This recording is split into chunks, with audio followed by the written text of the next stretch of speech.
Captain Ethan Kane ripped the paper target off the frame, held it up so every recruit could see the hole punched dead center at 1,547 meters, and then he tore it in half. "This," he said laughing, "is a lie. Somebody's idea of a joke." He threw the pieces at Claire Dawson's boots. "You want me to believe the equipment girl made that shot with that rifle, sweetheart? Go back to the storage room where you belong before you embarrass yourself." 40 men laughed with him. Claire didn't blink. She said 6 words and Redridge was never the same. Before we go on, please take 1 second to subscribe to the channel and stay with this story all the way to the end, because the truth about who Claire Dawson really was does not come out the way anybody expects.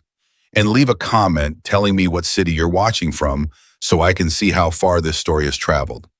The 6 words Claire Dawson said were these: "The target doesn't lie, sir." She said them quietly. She didn't raise her voice, didn't step forward, didn't do any of the things a person does when they're trying to win a fight in front of a crowd. She just stood there in her faded coveralls with grease on her knuckles and the 2 halves of the torn target lying across her boot, and she looked at Captain Ethan Kane the way a person looks at a machine that's making a noise it shouldn't make. The laughing stopped a half-second later. Not all at once. It faded the way laughing does when people realize the joke has gone somewhere they didn't plan on going. Kane's smile stayed on his face, but it stopped meaning anything. "What did you say to me?" "I said the target doesn't lie, sir." Claire bent down, picked up the 2 halves of the paper, and lined the tear back together so the hole in the center matched up. She held it out to him. "You can tear it up as many times as you want. The hole's still in the middle." Somebody in the back row made a sound, not a laugh. Something closer to a cough that had been a laugh right up until the moment it left the throat. Kane didn't take the paper. "You know what I think? I think you found a target somebody else shot. I think you walked down that lane, pulled it off the frame, and carried it up here like a kid bringing home a drawing," she traced. "The sensor logged it," Claire said. "The sensor's been broken for 2 years." "No, sir, it was broken. I fixed it in April." She lowered the paper. "There's a maintenance log. My initials are on it. So's yours on the approval line because you signed off on the parts requisition without reading it." That landed. Kane's jaw moved once the way a man's jaw moves when he swallows something he'd rather spit. 41 recruits stood on that firing line in the cold Montana wind, and not one of them said a word. Sergeant Ryan Miller was the one who broke it, and he'd think about that for the rest of his life, because what he said wasn't brave. It was just curious. Sergeant Miller said, "We could just check the log." Kane turned on him so fast that Miller took half a step back before he could stop himself. "You want to check the log, Sergeant Ed? You want to spend your afternoon reading maintenance paperwork instead of shooting? Because I've got 12 weeks to turn you people into something the Marine Corps won't be ashamed of. And so far, the only thing you've proven to me is that you'll believe anything if it comes with a story attached." "Yes, sir," Miller said. "Sorry, sir." "Get on the line, all of you. 200 meters prone, 10 rounds. And if I see one more man look at that woman instead of his rifle, he's running the ridge until dark." They got on the line, boots scraping bolts, working the ordinary noise of 40 men pretending nothing had happened. Claire folded the target in half and then in half again and put it in the chest pocket of her coveralls. Then she walked back toward the equipment building with her hands in her pockets and her head down, and she never once looked back at the range. Kane watched her go the whole way. That was the part nobody noticed. Every recruit on that line was looking at their rifle because they'd been told to. Only one man was looking at the woman in the coveralls, and it was the man who'd just spent 5 minutes explaining to everybody that she didn't matter. 6 weeks earlier, Claire Dawson had come through the front gate of Red Ridge Advanced Marksman Training Center in the back of a supply truck, sitting on a crate of spare barrels with a duffel bag between her boots. The gate sergeant that day was a kid named Petrosky who'd been at Red Ridge 11 months and thought he'd seen everything. He took her transfer file, flipped it open, flipped it shut. "Logistics," he said. "Logistics," she said. "Huh." He looked at the file again. "You're a little old for a transfer." "I'm 34. Like I said," he handed the file back. "Equipment building's the low one with the green roof. Chief Halverson runs it. Don't take anything he says personally. He talks to everybody like that." "Copy." Petrosky watched her walk off with the duffel over her shoulder, And later, when everything came apart, he would tell people that he'd known something was strange about her from the first minute. That wasn't true. What he actually noticed was that she carried the bag on the wrong shoulder, the left one, and he thought it was because she didn't know any better. It was because her right shoulder had a piece of metal in it that had been put there in a country whose name was still classified. Chief Halverson met her at the equipment building door and looked her up and down for about 2 seconds. "You know what a headspace gauge is?" "Yes, Chief." "You know what a torque wrench is?" "Yes, Chief." "You know what happens if you touch anything in Cabinet 6 without asking me first?" "No, Chief." "Neither do I, because nobody's ever been dumb enough to do it." He handed her a clipboard. "Inventory everything on that list, count it, weigh it. If it's got a weight, and if the number's wrong, don't fix it, tell me. Half these instructors think this building's a hardware store they can walk into whenever they lose something." "Yes, Chief." He started to walk away, then stopped. "Dawson, you said logistics." "I did." "Logistics from where?" She didn't hesitate. She'd had a long time to practice, not hesitating. "Norfolk." "Norfolk," Halverson repeated, and something moved behind his eyes, and then it went away. "Fine, Norfolk, get to work." She got to work. For 6 weeks, Claire Dawson counted things. She counted barrels, bolts, bipods, ammunition, cans, scope rings, cleaning rods, and 106 rifles. She fixed the sensor on lane 9. She rebuilt 2 spotting scopes that had been sitting in a box marked unrepairable since 2019. She resold the leather on a sling that belonged to an instructor named Delgado. And when Delgado asked who'd done it, Halverson told him the truth, and Delgado said, "The new one, huh?" and never thought about it again. And while she counted, she watched. She watched Kane's instructors teach wind. She watched them teach it wrong. Not wrong the way a bad instructor teaches it wrong, but wrong the way a very good instructor teaches it wrong, which is worse because a very good instructor is convincing. She watched a recruit named Torres get screamed at for calling a wind hole that was correct because the instructor had already called a different one and wouldn't take it back in front of the class. She watched Kane run a 900-meter drill where the students were graded on speed, and she watched 4 of them learn in one afternoon that it was better to shoot fast and wrong than slow and right, because slow and right got you laughed at, and fast and wrong got you a pat on the back for aggression. She watched, and she didn't say a word, and she wrote nothing down where anybody could see it. And then on a Thursday afternoon in the 3rd week, she was carrying a case of ammunition past the armory when she heard Kane's voice through the door. "Because he's not going to make it, that's why. He's the 2nd best shooter in the class, sir." That was Delgado. "He's the 2nd best shooter in the class, and he asked too many questions." You know what happens to a man who asks questions at 800 meters with somebody's life on the other end of the barrel? He hesitates. Miller hesitates. Sir, respectfully asking questions isn't hesitating. "Delgado, how long have you been doing this?" 9 years, sir." 9 years. "And how long have I been doing this?" A pause. 19, sir." 19 years, 12 deployments. I have put more men behind more scopes than anybody in this country, and I'm telling you that boy has a crack in him. Now write the evaluation the way I told you to write it." Claire stood in the hallway with 40 pounds of ammunition in her arms and listened to a man decide the future of a 26-year-old sergeant based on the fact that the sergeant asked questions. She thought about walking in. She thought about it for a long time standing in that hallway. And then she carried the ammunition to the storeroom and put it on the shelf and signed the log because it wasn't time yet. And she had been trained by people who understood better than almost anyone alive that the worst thing you can do to a target is spook it early. Lane 9 had been locked since 2021. The story the recruits told each other was that a man had been killed in on Lane 9, which wasn't true.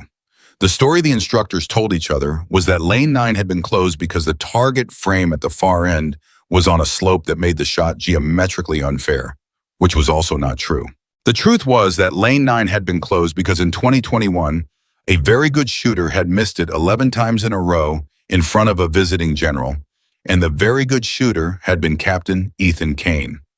Claire Dawson found that out in week 5 in a filing cabinet in a folder labeled range utilization, because nobody ever hides anything from a person whose job is to count things. 1,547 meters. Uphill, then across a draw where the wind came through like water through a hose, then up again to a steel plate the size of a dinner tray with a sensor bolted to the back of it. She read the range card 3 times. Then she put it back in the folder and put the folder back in the cabinet and closed the drawer. Then she went and looked at the lane. She looked at it for a long time, not through a scope, just with her eyes standing at the firing point with her hands in her pockets, the way a person looks at a piece of water they're thinking about swimming across. Halverson found her there 20 minutes later. That lane's closed. I know, Chief. You know why? I read the file. Halverson made a sound in his chest. Course you did. He came and stood next to her. You know, in 31 years, I've met 2 kinds of people who stand and stare at a lane like that. The first kind is dreamers. Kids. They stand there and they think about how it'd feel. What's the second kind? The second kind isn't looking at the lane. He turned his head and looked at the side of her face. The second kind is looking at the wind. Claire didn't answer. There's a thermal off that rock face at about 1100, Halverson said. Comes up around 1400 hours when the sun's been on it. Makes the bullet want to climb. You'd have to hold under. I know, Claire said. Halverson nodded slowly. He looked back at the ridge. Norfolk, he said. Norfolk, she said. Grr, he said. And he walked away. The afternoon it happened, Kane was on the other side of the base running a wind drill, and Claire was supposed to be replacing a firing pin. She replaced the firing pin. Then she cleaned the rifle. It belonged to an old M40 that had been slated for demilitarization for 2 years because the scope mount was cracked, except that the mount wasn't cracked. It was just dirty, and she'd cleaned it in April and never told anybody because nobody had asked. Then she carried it out to Lane 9 at 1400 hours. She didn't have a spotter. She didn't have a ballistic computer. She had a rifle 4 rounds and a piece of paper with numbers on it that she'd written that morning at the equipment bench with a mechanical pencil. She lay down. She loaded 1 round. Not 4, 1. That detail would come out later, and when it did, it would be the thing that finally broke Kane because Kane understood better than any of the recruits what it meant. A man who loads 4 rounds is asking a question. A man who loads 1 round has already answered it. She lay there for 11 minutes without touching the trigger. She watched a piece of grass at 900 meters. She watched a bird come off the rock, face at 1100, and get pushed sideways, and she watched how far sideways. Then she fired. The sensor beeped. She lay there for another 30 seconds. Then she got up, walked the 1500 meters to the target, pulled the paper backer off the frame, folded it, and walked back. The whole thing took her about 90 minutes. She was hanging the rifle back in the rack when Petrosky came in and said, Hey, Dawson, did you set off the sensor on 9 high? Yes. Yeah, so that's, Petrosky rubbed the back of his neck. That thing pings the range control computer, and the range control computer pings the duty officer. And the duty officer is Captain Kane. Claire hung the rifle up. He's coming down here, Petrosky said, right now, like he was running. Okay, Claire said. Okay. Petrosky's voice went up half an octave. Ma'am, I don't think you understand, Petrosky. Yes, ma'am. Go stand somewhere else. He went and stood somewhere else, and 40 seconds later, the door came open so hard it hit the wall. That was the first time Kane and Claire were ever in a room together. Kane was 6'2", and he filled a doorway on purpose. 19 years of doing exactly that. He came in and he stopped, and he looked around the equipment room like he expected to find a man in there. Then he looked at her. Who fired on lane 9? I did. He stared. Say that again. I fired on lane 9, sir. Lane 9 is closed. Yes, sir. Lane 9 is closed and you fired on it. Yes, sir. Kane took 2 steps into the room. Do you know what happens to a civilian contractor who discharges a weapon on a closed lane without authorization? I'm not a contractor, sir. I'm active duty. That stopped him. He hadn't known. Nobody had told him because nobody had thought it mattered enough to tell him. Then you know better, he said, and his voice went down instead of up, which was worse. You know exactly better. What's your rate? Logistics specialist, sir. Logistics. He said the word like it tasted bad. And what was a logistics specialist doing on a closed sniper lane with a rifle from my rack? Testing the sensor, sir. I repaired it in April. It hadn't been validated. It was the truth. That was the thing. It was completely, entirely, 100% the truth, and it was also not the reason. And Kane could hear the second part in it and couldn't prove it. Validated, he repeated. Yes, sir. And did the sensor work? Yes, sir. How do you know? Because it beeped. Kane's hand came down flat on the workbench and every tool on it jumped. Don't get cute with me. I'm not being cute, sir. You asked how I know the sensor works.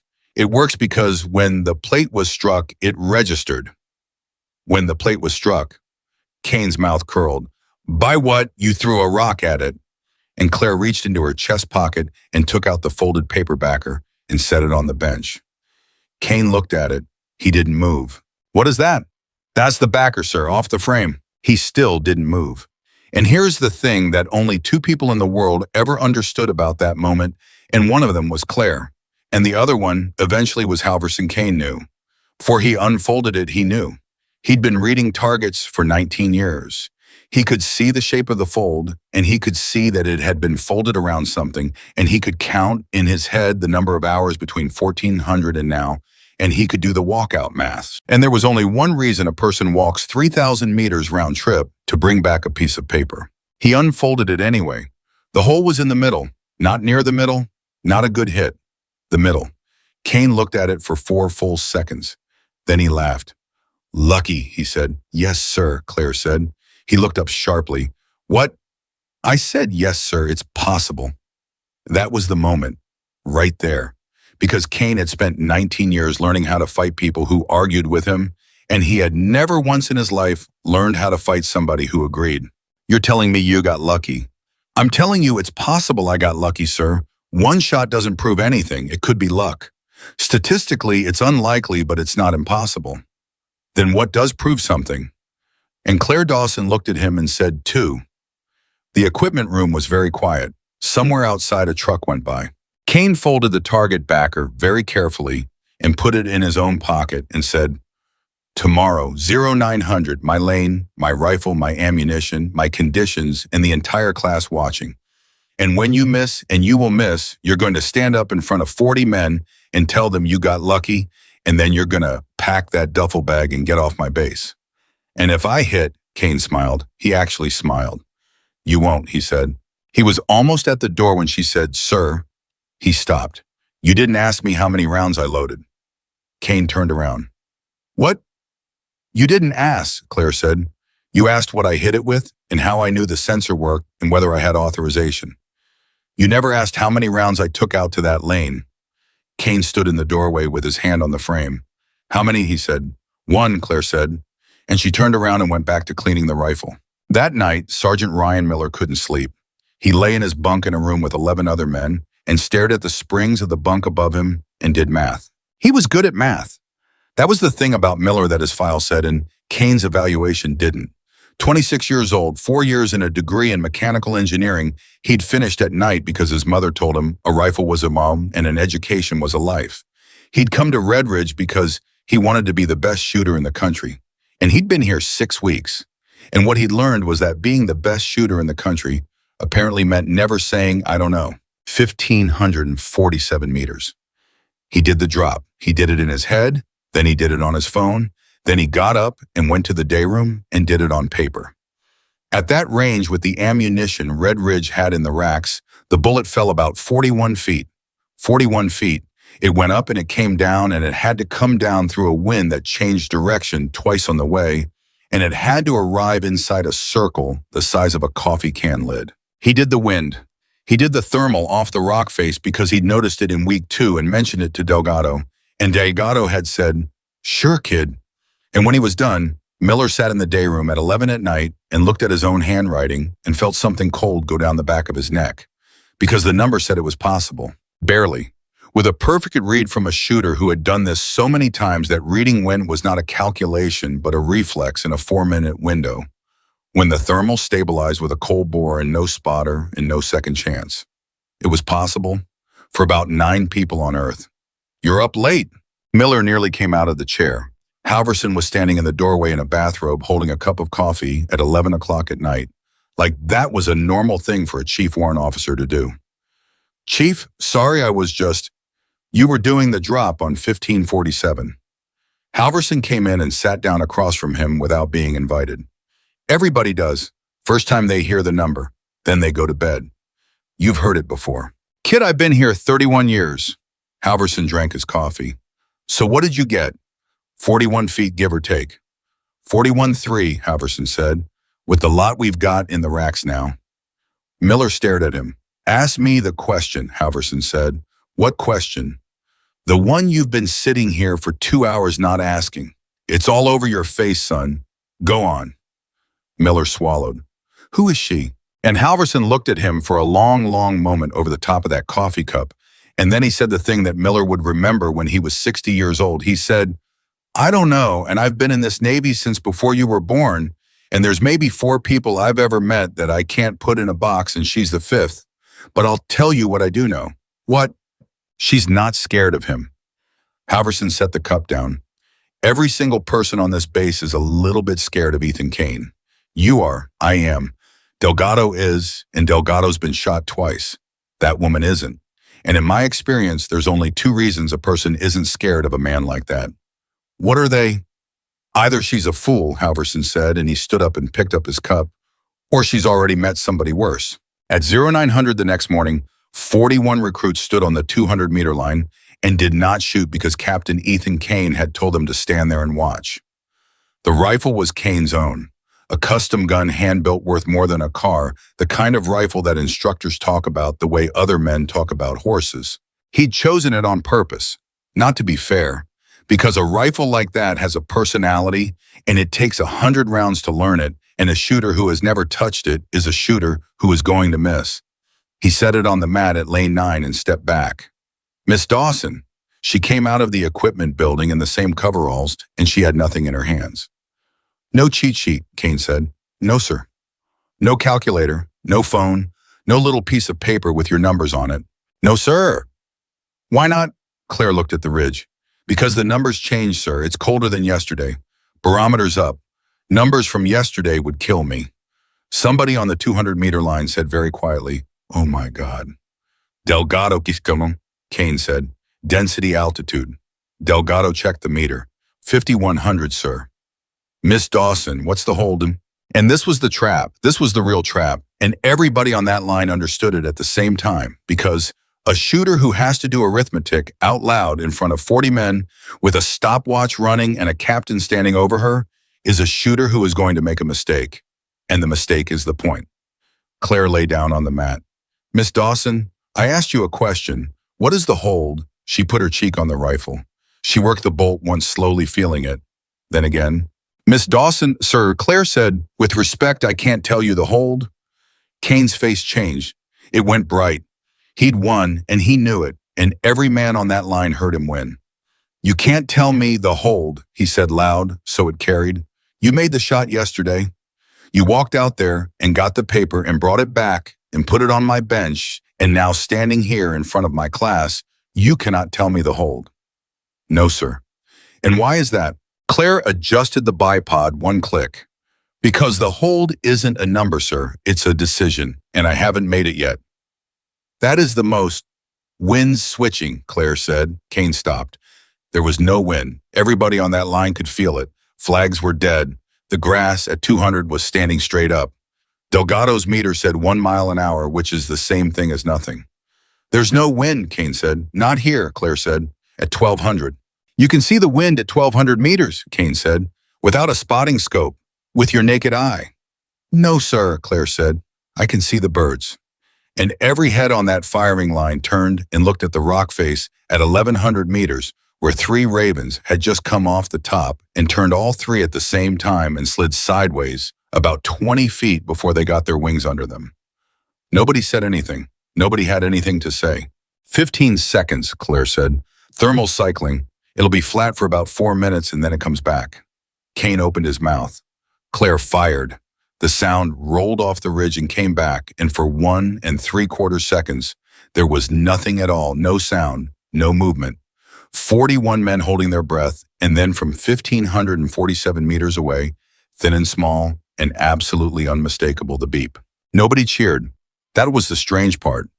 Later, when they talked about it, every one of them remembered that nobody cheered.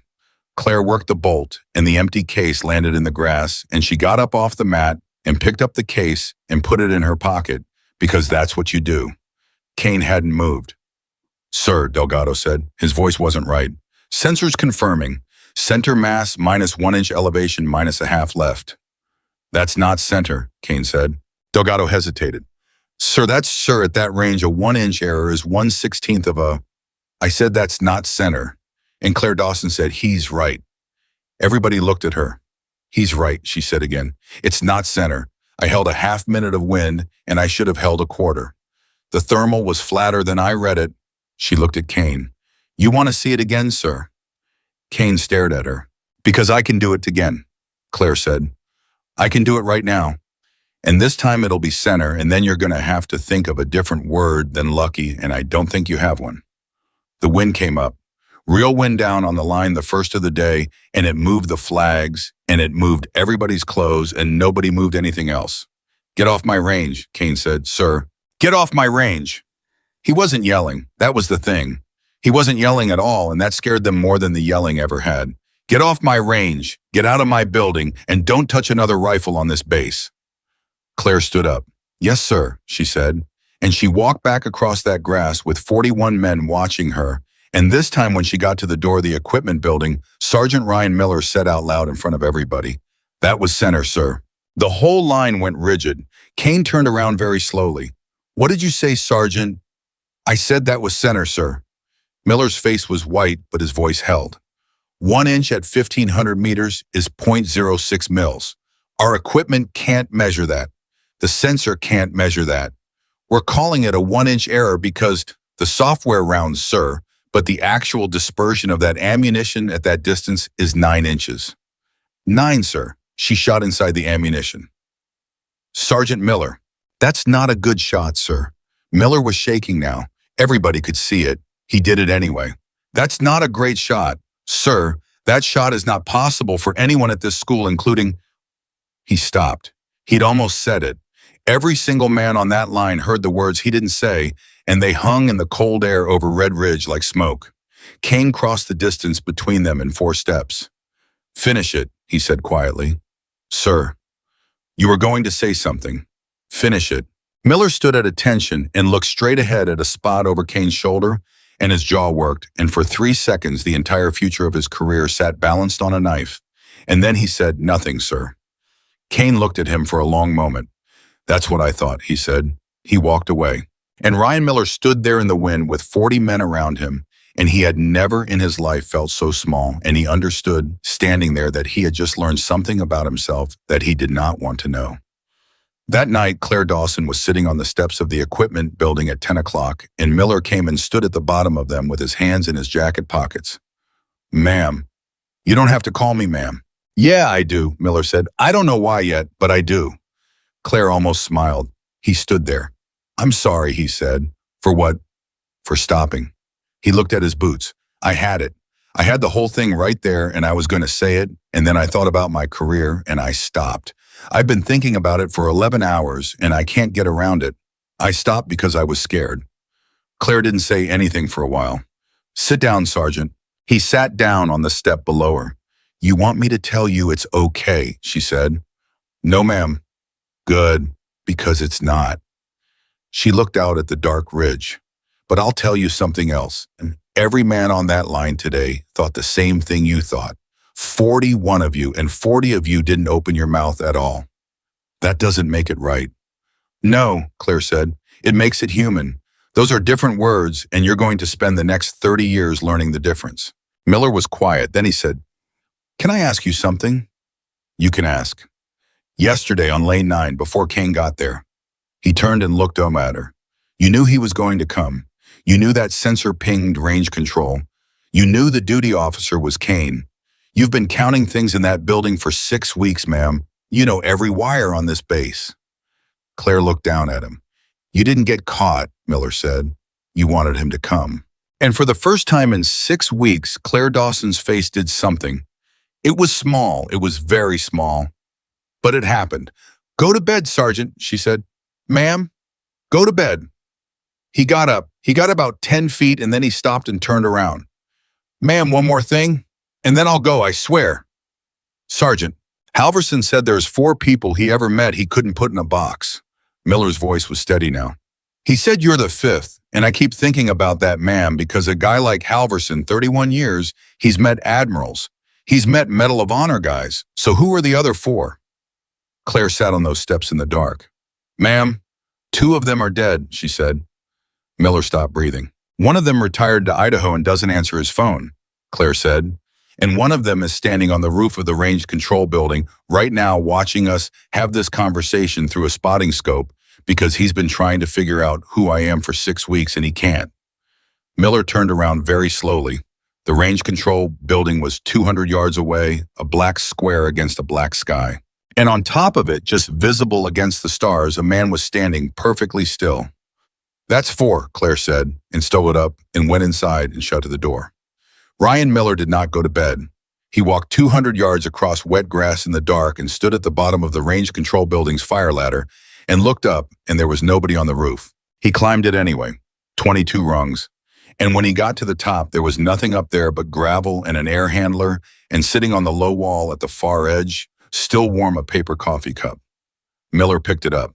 He stood on that roof holding a warm cup of coffee at 10:15 at night, and he understood 2 things at once. The first was that Claire Dawson had been telling the truth. The second was that whoever had been standing up here had been standing up here for a while and had left without hurrying sometime in the last 90 seconds, and Miller had walked 200 yards in a straight line across open ground and never seen him go. Sergeant Miller. Miller dropped the cup. Captain Ethan Kane was standing at the top of the ladder. He hadn't made a sound coming up it. Sir. Miller came to attention so fast he nearly went off the wall. What are you doing on my roof? Sir, And here it was again. The place where the truth went in and something else came out. Miller could feel it happening. He could feel his own mouth getting ready to lie. He didn't. I was checking to see if you were up here, sir. Kane's head tilted about half an inch. And why, he said, would I be up here? Because Dawson said somebody was sir. She said a man had been standing on this roof watching her for 6 weeks trying to figure out who she is. Miller kept his eyes forward. I didn't believe her, so I came to check. And there's a coffee cup, sir, Miller said. And it's still warm. The wind moved across the gravel. Sir, Miller said, were you up here? And Ethan Kane said yes. Miller had prepared himself for a great many answers. He had not prepared himself for that one. Sir, 6 weeks, Kane said. He walked past Miller to the edge and looked down at the equipment building where one light was still burning. Every night, not every night, most nights. He put his hands on the wall. You want to know what I've got, Sergeant? 19 years and 12 deployments and a wall of paper that says I'm the best in the country at this, and I have spent 6 weeks on a roof in the cold trying to figure out a woman who counts screwdrivers, and I have got nothing. Not one thing. Miller didn't move. Norfolk, Kane said. She told Halverson Norfolk. I called Norfolk. You know what Norfolk said? No, sir. Norfolk said Claire Dawson, logistics specialist, transferred out in May, and everything before that is a service record, 31 pages long, that describes a woman who has never done anything interesting in her entire life. Kane turned around. 31 pages, Sergeant. You know how long my record is? 240. You know how long yours is? 19, and you've been in 4 years. She's been in 16, and she's got 31 pages. Miller's mouth had gone dry. Sir, that's not a thin record, Kane said. That's a built one. And there it was, the first crack, because the man on that roof was not saying she's a fraud anymore. The man on that roof was saying something 100 times worse, and he was saying it to a sergeant at 10:30 at night because there was nobody else on that base he could say it to. Sir, Miller said carefully, if you think that, why did you throw her off the range? Kane looked at him. And then he said, because if I'm right about what she is, Sergeant, then she didn't come here to shoot.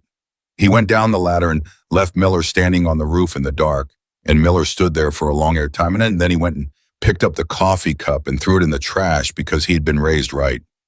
At 0600, Chief Halverson opened the equipment building and found Claire Dawson already at the bench with the M40 broken down in front of her. He told you not to touch a rifle on this base. He told me not to touch another rifle. She held up the bolt. This is the same one. Halverson stood there, then he made a sound that was almost a laugh and got his coffee. Chief, Claire said, I need a favor. No, you don't know what it is. I've been in 31 years, Dawson, I don't have to. He sat down heavy on a stool. Fine, what? I need the maintenance records for Lane 9, 2019 through 2021. Halverson's cup stopped halfway to his mouth. Why, he said. Because I read the utilization file, Claire said. 11 misses in front of a general. Everybody knows that story, and then the lane closes. She set the bolt down. Chief, I've been counting things in this building for 6 weeks. You know what I count. I count what comes in and what goes out. And in the 4 months before that lane closed, this building issued 311 rounds of match ammunition to Lane 9, and every single requisition was signed by Captain Ethan Kane, and every single one of them was on a Sunday. Halverson didn't say anything. 311 rounds, Claire said. On Sundays when nobody's here. Dawson, he wasn't missing that lane in front of a general chief. He was missing it alone for 4 months before the general ever showed up. Halverson set his coffee down very carefully, like it might go off. You need to leave that alone, he said. I can't. You don't understand. I understand exactly, Claire said. He tried to make that shot 311 times, and he never made it once, and then he stood on a firing line in front of 41 men and watched a woman in coveralls do it cold. Twice. She looked at him. Chief, I'm not asking because I want to hurt him. I'm asking because I need to know if he stopped. If he stopped what? If he stopped trying, Claire said, because a man who stopped trying is a man who accepted something, and a man who never stopped, that is a man who is going to do something stupid in about 48 hours, and I would like to not be surprised by it. Halverson stared at the floor for 11 seconds. Then he said, he never stopped. How do you know? Because I'm the one who's been signing the ammunition out to him since the lane closed, Halverson said. Off the books, 60 rounds a month for 5 years. He looked up and his face was terrible. 3,600 rounds, Dawson. He's fired 3,600 rounds at that plate in 5 years. Alone. On Sundays. Claire didn't move. And has he ever hit it, she said. And Chief Halverson said once. Claire's hands went still on the bench. April, Halverson said, 2 years ago. He came in that Sunday and put the rifle in the rack, and he was gray, Dawson gray in the face, and I said, Captain, you look like you've seen God. And he said, Chief, and then he stopped. And he stood there for a full minute, and he said, Chief, I hit it. And I said, that's outstanding, sir. And he said, no, it isn't, and he walked out. Why isn't it? Claire said. Because he didn't know why, Halverson said. That's what he told me a month later, drunk at Delgado's promotion. He hit it, and he couldn't tell you why he hit it. Same hold he had used 400 times. Same wind, same everything. And that one time it went in. Halverson's jaw moved. He said, Chief, if I can't tell you why it went in, then I got lucky. And if I got lucky, then it doesn't count. And if it doesn't count, then I'm 0 for 3,600. The equipment building was very quiet. That's why, Halverson said, that's why he tore up that target. That's why he said lucky. It's the only word he's got, Dawson, because he had to use it on himself first. Claire Dawson sat on that stool and looked at a rifle she'd broken down 100 times, and something in her face changed, and Halverson saw it, and Halverson had been in 31 years and had seen almost everything, and he had never seen anything like it because it wasn't triumph. It was grief. Chief, she said quietly, that's the worst thing you could have told me. Why? Because now I have to be careful, Claire said, and I don't have time to be careful. At 0800, Kane put the class on lane 4 and ran 900-meter drills, and it went wrong immediately. Torres missed. Then Torres missed again. Then Petrosky, who wasn't even a shooter, was standing behind the line watching and said to nobody, they're all holding wrong, and Delgado turned around and said, what?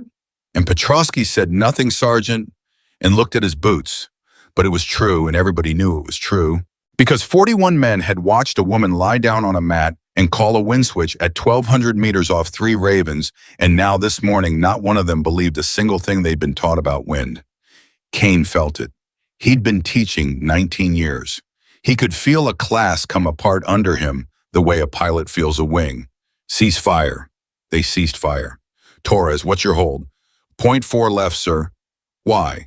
Torres opened his mouth, and then Torres, 23 years old from El Paso, who had never in 6 weeks said anything to Captain Ethan Kane except, "Yes, sir," said, "Because that's what you told me, sir." The line went dead. "Excuse me. Sir, you asked why." Torres' voice cracked in the middle and he kept going anyway. "The honest answer is that's what you told me. I don't know why it's point 4. I've never known why it's point 4. I've been holding point 4 for 6 weeks because you said point 4, and I'm afraid of you, sir." Nobody breathed. "Torres," Delgado said. "Stand down." "No," Kane said. Delgado stopped. "Say the rest of it," Kane said. And Torres said, "Sir, she called it off birds. I'm aware." "No, sir, I mean..."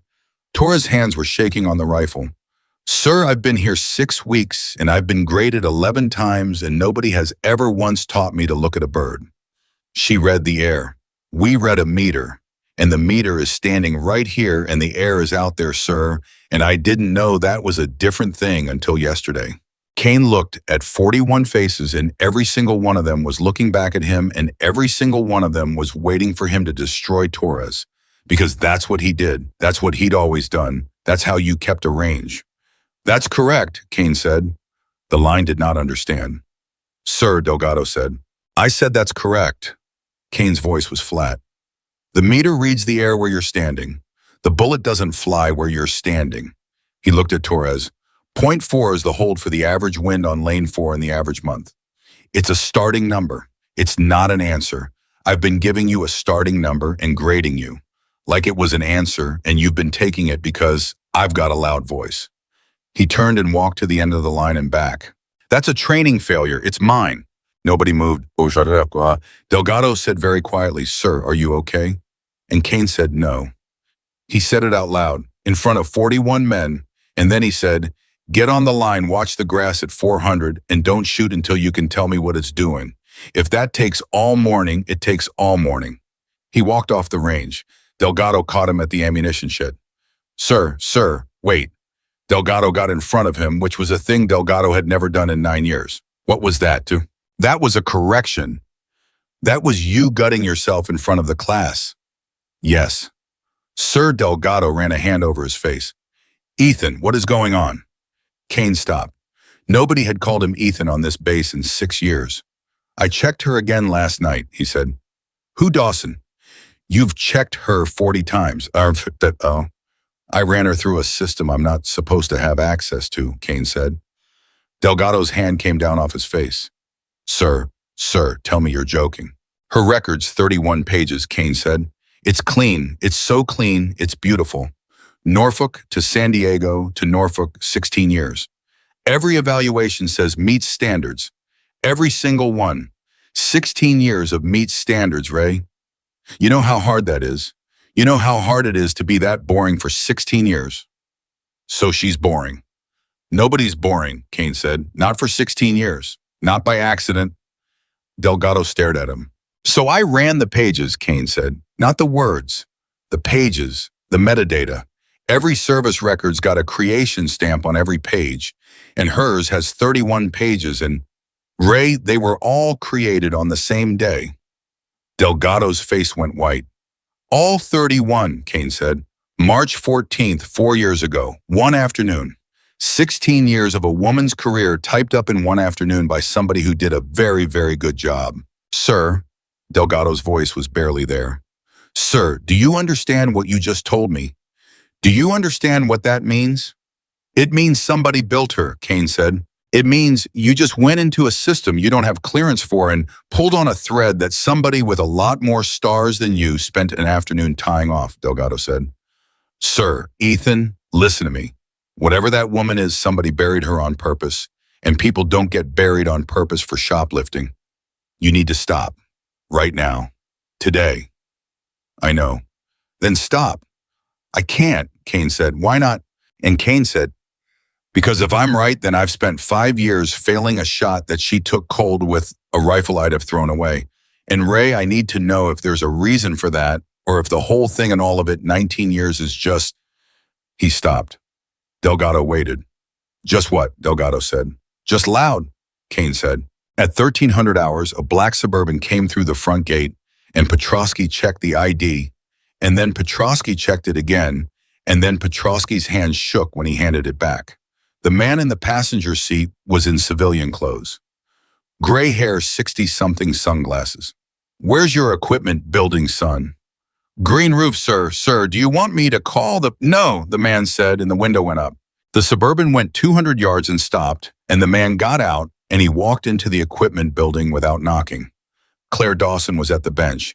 She heard the door, and she did not turn around. "You're early," she said. "You're not surprised. I've been listening for that engine for 6 weeks." The man took off his sunglasses. He looked around the room. Barrels, bolts, cleaning rods, 106 rifles, all of them hanging exactly straight. He said, "I told them you'd hate this." "I don't hate it. You've spent 6 weeks counting screwdrivers, Claire." "I've spent 6 weeks watching," she said, and now she turned around. "And they're not screwdrivers. They're bits, and there's 4 missing, and I think Delgado's kid took them for a go-kart, and I haven't said anything, because Delgado's a good man having a hard year." The man in the gray hair looked at her for a second, and then he laughed, and it was the first honest laugh anybody had made in that building in 6 weeks. "God," he said, "I missed you. You shouldn't be here." "No," he agreed, "I shouldn't." He pulled up a stool. "But somebody at Red Ridge ran your file through a system he doesn't have access to at 2310 last night, Claire, and by 2340 it had lit up a board in a windowless room in Virginia, and by 0100 I had 3 people asking me whether the Dawson package had been compromised." Claire didn't move. "So," the man said, "has it?" "No." "You're sure?" "He didn't find anything," Claire said. "There's nothing to find. That's the whole point of it." "He found the date stamps." Claire's chin came up about a quarter inch. 31 pages, all created March 14th, the man said. "Yeah, we knew that was a hole. We decided it was a hole nobody would ever look in, because to look in it, you'd have to already suspect, and to already suspect, you'd have to—" He stopped. He was watching her face. "Claire." "He's not going to talk," Claire said. "That's not your call." "It's exactly my call. That's why I'm here." She put both hands on the bench. "You sent me here to evaluate this program. You want to know if Red Ridge is building professionals or building egos. Well, I've got an answer for you, and it's not the one you wanted." "Which is?" "It's both," Claire said. "It's the same man doing both, and you can't cut one out without killing the other." The man in gray was quiet. "He tore a target in half and threw it at my feet," Claire said, "in front of 41 kids. He called me sweetheart. He said, 'Go back to the storage room.' She said it evenly, no heat in it at all, which was somehow worse. And this morning he stood in front of the same 41 kids and told them he'd been teaching Winwrong for 19 years and that it was his failure because one 23-year-old from El Paso was brave enough to say he was scared of him. And that erases it." "No," Claire said, "nothing erases it. But, sir, I've been in rooms with men who would never say that sentence. Not once, not dying." She looked at him. "I've been in rooms with you." The man in gray did not blink. "That's a hell of a thing to say to me, he said. "Yes, sir. 16 years, and that's what you've got." "You asked me to evaluate leadership," Claire said. "I'm evaluating." He stood up. He walked to the rack and ran one finger down a barrel and looked at the dust on it, and there wasn't any.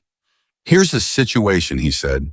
"You've got a captain who has now twice gone into a system he shouldn't be able to reach. Twice, Claire. Last night wasn't the first. He did it in week 3, too. He just wasn't good enough to trip anything." Claire's hands came off the bench.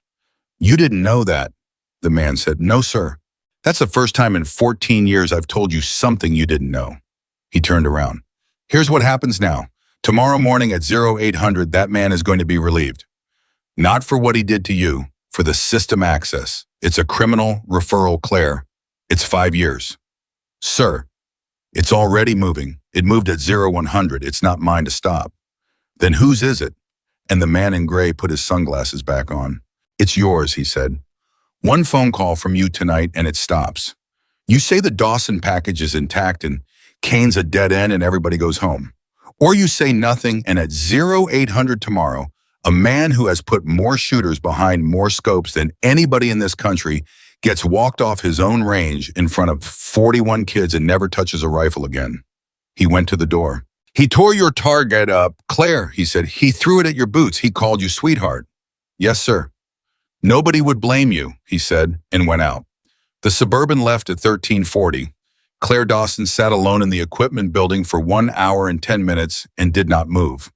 At 1500 hours, Halverson came in and found her still sitting there. Dawson? Nothing. Claire. She looked up. It was the first time he'd ever used her first name.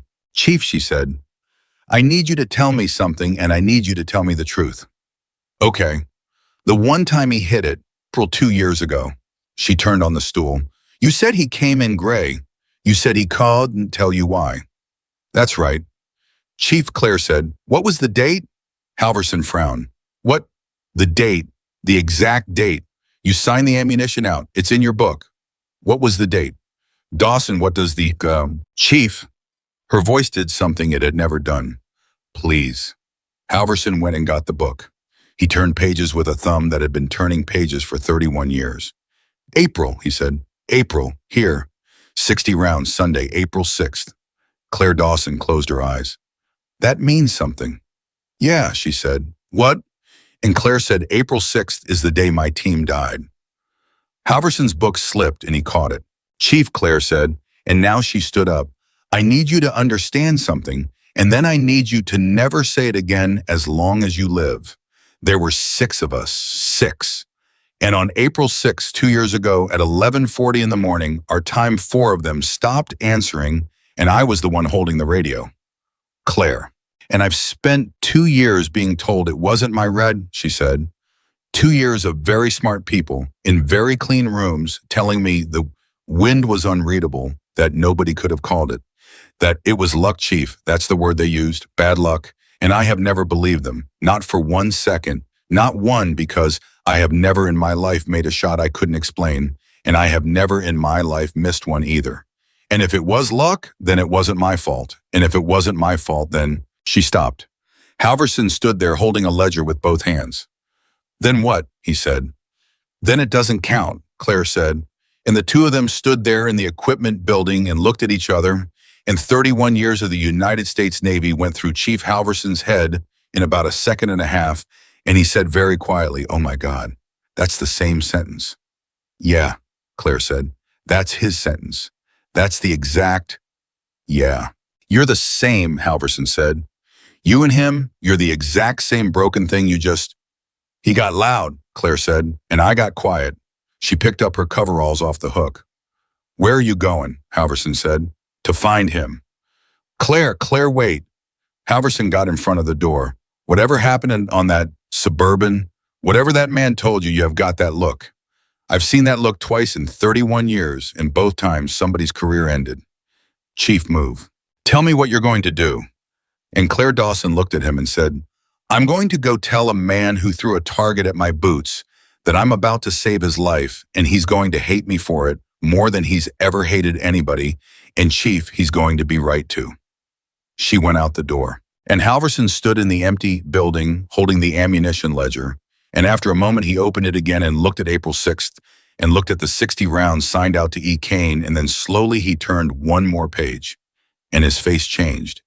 Because there was a second entry that day, written in his own handwriting, and he had forgotten it for 2 years. 60 rounds, Sunday, April 6th, signed out at 11:40 in the morning. And the name on the line was not Kane's. 1540 hours. Claire Dawson didn't go to Kane's office. She didn't go to his quarters.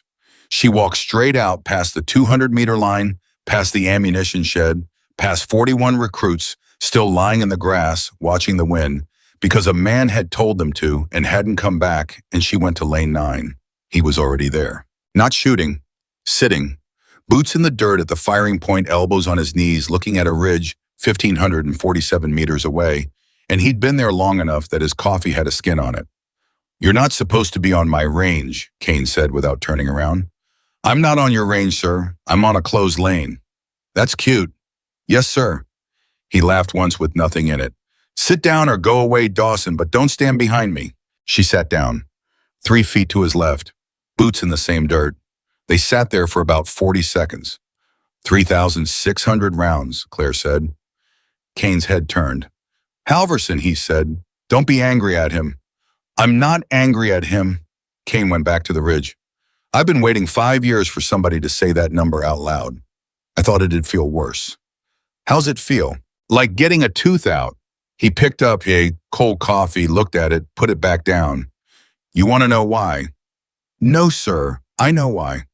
You don't. You couldn't explain it, Claire said. Kane went absolutely still. Halverson told you that too.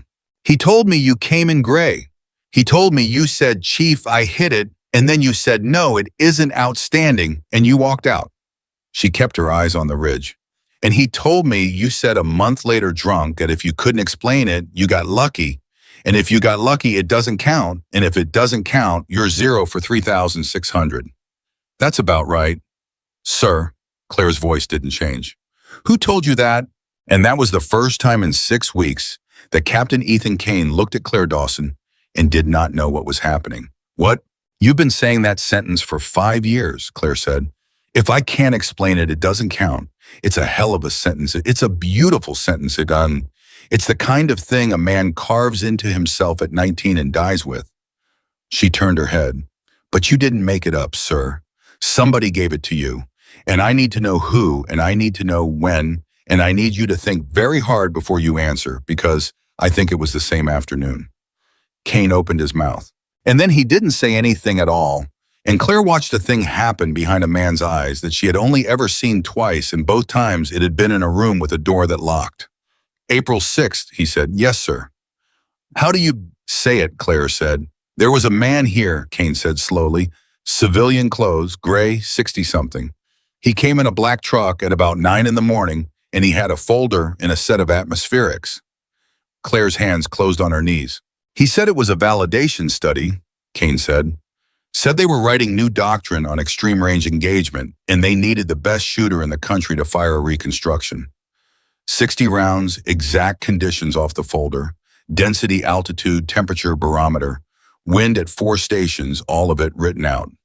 He was talking faster now. And he said, Captain, I don't want your opinion. I don't want your feel. I want you to shoot the numbers. And I said, sir, nobody shoots numbers. You shoot air. And he said, today you shoot numbers. And you did. 59 misses, Kane said, and 1 hit. And 1 hit. Kane's hands had started to shake, and he put them flat on his knees to stop it. Round 41. Dawson, I want you to understand something. I'd been shooting that lane on Sundays for 4 months at that point, and I had never been closer than 3 feet. And on around 41, I did the exact same thing I'd done 40 times, and the plate rang. And you told him. I stood up and I said, sir, I hit it, and I was... Kane stopped. I was happy. God help me. I was standing there in the dirt, happy like a kid. And what did he say? And Captain Ethan Kane said, he said, can you explain it? The wind came up the draw. He said, Captain, can you tell me why that one went in when the other 40 didn't? Same hole, same call, same air. And I said, no, sir, I can't. And he said, then you didn't hit it. You got lucky. And luck isn't data. And if you can't explain it, it doesn't count. Kane's jaw was working. And then he wrote in his book, and I looked over, and he wrote 0. 0 for 60. And I said, sir, that's not right. 41 went in. And he closed the book, and he said, Captain, this is a doctrinal study, and I need to know what a man can do, not what God does on a Tuesday. And you let him. He outranked me by 100 miles, Dawson, and he was right. Kane's voice cracked wide open. He was right. That's the thing. He was right, and I've known he was right for 5 years, and I've been out here every Sunday trying to make it wrong. Claire Dawson sat in the dirt on a closed lane and understood finally all of it, and it was so much worse than she had let herself imagine at 4 in the morning for 2 years. Sir, she said, what was the date on the atmospherics? What? The folder, the conditions he gave you. What was the date on them? Usum, I don't. Kane stopped. It was redacted. Everything was redacted except the numbers. What was the time, Oz? 11:40, Kane said. Local. That I remember because I asked him what local meant, and he wouldn't tell me. And Claire made a sound. It was very small. Kane had spent 19 years around men in the worst hours of their lives, and he had heard that sound maybe 4 times. Dawson. 11:40, she said. Dawson, what is happening? How far? Claire said. Sir, the reconstruction. What was the range on the target? 1547, Kane said. Same as the lane. That's why he came here. It's the only lane in America at that distance. That's the whole reason. He stopped. That's the whole reason the lane exists, Kane said slowly. I always thought that was a coincidence. It isn't a coincidence, sir, Claire said. It's a grave. 1610 hours. Halverson came across that grass at a dead run, which was a thing nobody at Red Ridge had ever seen. A 59-year-old chief warrant officer, running with a green ledger under his arm and his face the color of paper. Dawson, Chief, there's a second entry. He got to them and put his hands on his knees and couldn't get the air. April 6th, there's a second entry, Claire. It's in my handwriting, and I have no memory of writing it, none, and it's been sitting in my book for 2 years. Chief, slow down.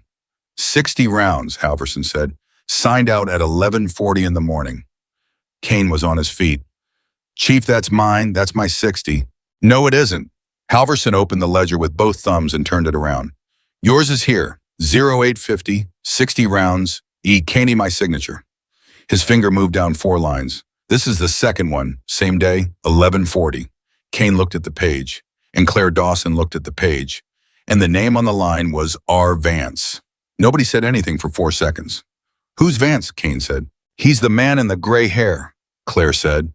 He's the man who gave you the folder. He's the man who wrote 0 in his book. Her voice had gone somewhere flat and far away. And he's the man who was sitting in this building at 1340 this afternoon telling me he could have you relieved at 0800 tomorrow. Kane's head came around so fast his neck popped. He's here. He was here. He was here today. He came at 1300 and he left at 1340. And he told me they're referring you for criminal prosecution for the system access, Claire said.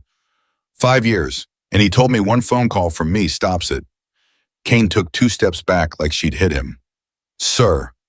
Get away from me, Kane said. Sir, listen. You've been sent. His voice was going up. 19 years of a voice that could stop 40 men, and it was going up like a kid's. You've been sent here to bury me. 6 weeks. 6 weeks of counting screwdrivers and letting me make a fool of myself, and the whole time you've been... Captain. Halverson stepped between them. Chief, get out of my way. No, sir. Chief. Sir, look at the book, Halverson said. Look at the book. Look at the second entry. 60 rounds signed out at 11:40 in the morning to a man in civilian clothes on the same Sunday you shot that reconstruction. Sir, why does a man who came here to watch you shoot sign out 60 rounds of his own? Kane stopped, and Claire said quietly, because he shot it too. Kane turned around. He watched you miss 59 times, Claire said, and he wrote 0 in his book, and then he waited until you went inside and he lay down on this mat and he tried it himself. 60 rounds, and I would bet my life, sir, that he never told a single soul, and I would bet my life he never hit it once. Why, Kane said. Why would he? Because he had to know, Claire said. Same as you. Same as me. He wrote the report that said it was impossible, and then he came out here alone and tried to make himself believe it. 1622 hours. Dawson, Kane's voice had gone very careful. What was he reconstructing? You know, you've known since, he said 11:40. Kane came toward her. You made a sound, Dawson. I've heard that sound. You know what he was reconstructing, and I have carried it in my chest for 5 years, and I want you to tell me right now what I was shooting at. Claire Dawson looked at a man she had spent 6 weeks deciding was cruel, and who was also standing in front of her, holding his hand out for the truth like it was a live grenade. There were 6 of us, she said. Kane didn't move. April 6, 2 years before you shot it, she said, 1,547 meters across a draw. There was a man on the far ridge, and I glassed him for 9 minutes, and I read the air, and I made a call. Her voice was perfectly steady, which was the worst thing about it. And the call I made was he can't make that shot. Halverson's ledger slipped out of his hands and landed in the dirt. And I put 4 of my people across that draw, Claire said. And at 11:40 in the morning, he made that shot. Nobody breathed. And then he made it again, she said. And then again, and then again. Claire, that was Halverson. It came out wrecked. 4, Claire said, in under 2 minutes. And I was on the radio and I heard all 4 of them, Chief, all 4, And there was nothing wrong with my equipment, and nothing wrong with my eyes, and nothing wrong with the light. There was only one thing wrong on that mountain, and it was the sentence I said out loud. He can't make that shot, Kane said. He can't make that shot, Claire said. 16:29 hours. Kane sat down. He just sat down in the dirt like his legs had been taken out from under him. They convened a board, Claire said, 6 months. And the board said the win through that draw was unreadable, that no shooter alive could have called it, and that therefore no shooter alive could have made the engagement. And therefore what happened to my team was an act of statistical improbability. Bad luck. She said the word carefully like a splinter. Findings no fault. Petty Officer Dawson's read was consistent with the available information. Recommend no further action. And you didn't believe it, Kane said. I have never in my life made a shot I couldn't explain, Claire said. And I have never in my life missed one I could. That's not pride, sir, that's the only thing I've got. So when 6 very smart men in a very clean room told me the air was unreadable, I knew exactly what they were telling me. They were telling me it doesn't count. Kane's head came up. There it is, Claire said. Oh my God, Halverson said. They gave me your sentence, Claire said. Or you got mine. I don't know which way it went, but it's the same man, sir. He stood over you in the dirt and told you your hit doesn't count because you can't explain it. And 18 months later, he sat across a table from me and told me my miss doesn't count because I couldn't have explained it. And he was using the exact same knife on both of us, and he was doing it for the exact same reason. What reason? Kane said. Mercy, Claire said. Kane laughed. It came out of him like something breaking. Mercy. He wrote 0 for 60 because if you'd hit it, then the shot was makeable, Claire said. And if the shot was makeable, then the man on that ridge didn't get lucky. And if he didn't get lucky, then I was wrong. Sir, do you understand what your round 41 was? Kane stared at her. Round 41 killed my team, Claire said. That's what he told himself. That's what he was holding when he wrote that 0. He looked at a hole in a plate, and he saw 4 caskets, and he decided standing right here that it was better to break one captain than to hand a petty officer the proof that she'd done it herself. 1634 hours. So he broke me instead, Kane said. Yes, sir. 5 years. Yes, sir. 3,600 rounds on Sundays because a man wouldn't let me have one hit. Yes, sir. And Ethan Kane said, Dawson, why did you come here? And Claire Dawson said, to miss. Halverson made a noise. Say that again, Kane said. There's one lane in America at 1547, Claire said. One fine, and I have spent 2 years unable to sleep because 6 men in a clean room told me it was unmakeable, and everything in me said they were lying, and there was exactly one way on this earth to find out. She was not crying. Her voice was not doing anything at all. So I built a transfer, and I got on a supply truck, and I counted screwdrivers for 6 weeks, and I waited for the day. The thermal off that rock face was inside 2% of the numbers in a folder I memorized 2 years ago. And on that day, I walked out here with 1 round. 1 round, Kane said, 1, Claire said. Because I wasn't testing a rifle, sir. I was asking a question. And a man who loads 4 rounds is asking a question he's willing to ask twice. And you wanted to miss. I have wanted to miss that plate more than I have ever wanted anything in my life, Claire said. And Captain Ethan Kane put his hands over his face. And it beeped, he said. It beeped, Claire said. And then I tore it up, Kane said into his hands. And I threw it at your feet. And I called you sweetheart. Yes, sir. In front of 41 kids. Yes, sir. Dawson. Sir, I need you to hear the next part, Claire said, because it's the part I came out here to say, and I've been circling it for 20 minutes like a coward. Kane took his hands down. When you tore that target up and said, lucky, Claire said, you were the only person in America who gave me what I wanted. 6 men in a room told me the truth. Truth. And I couldn't take it, and you told me a lie and I could breathe. For about 9 seconds, sir, standing on that line, with paper on my boots, I believed you. And then I said the target doesn't lie, and I said it out loud, and I've been listening to my own voice say it for 31 hours. Claire, Halverson said. The target doesn't lie, Claire said. That's it, Chief. That's the whole thing. I made it twice cold with a rifle out of the demo rack and a hold I did in my head, and there was a man on that ridge with time and a spotter and a bipod and every reason in the world, and the shot was makeable. And I said, he can't make it, and 4 people believed me. 1641 hours. Nobody said anything for a long time. Then Kane got up out of the dirt and he stood there and he said, no. Claire looked at him. No, Kane said again. You don't get that. Sir, you don't get to have it. His voice was coming back. Not the range voice. Something underneath it older. You want to know what you just told me?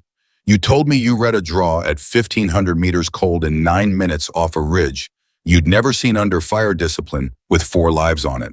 And you called it He Can't Make It. And Dawson, that's the right call.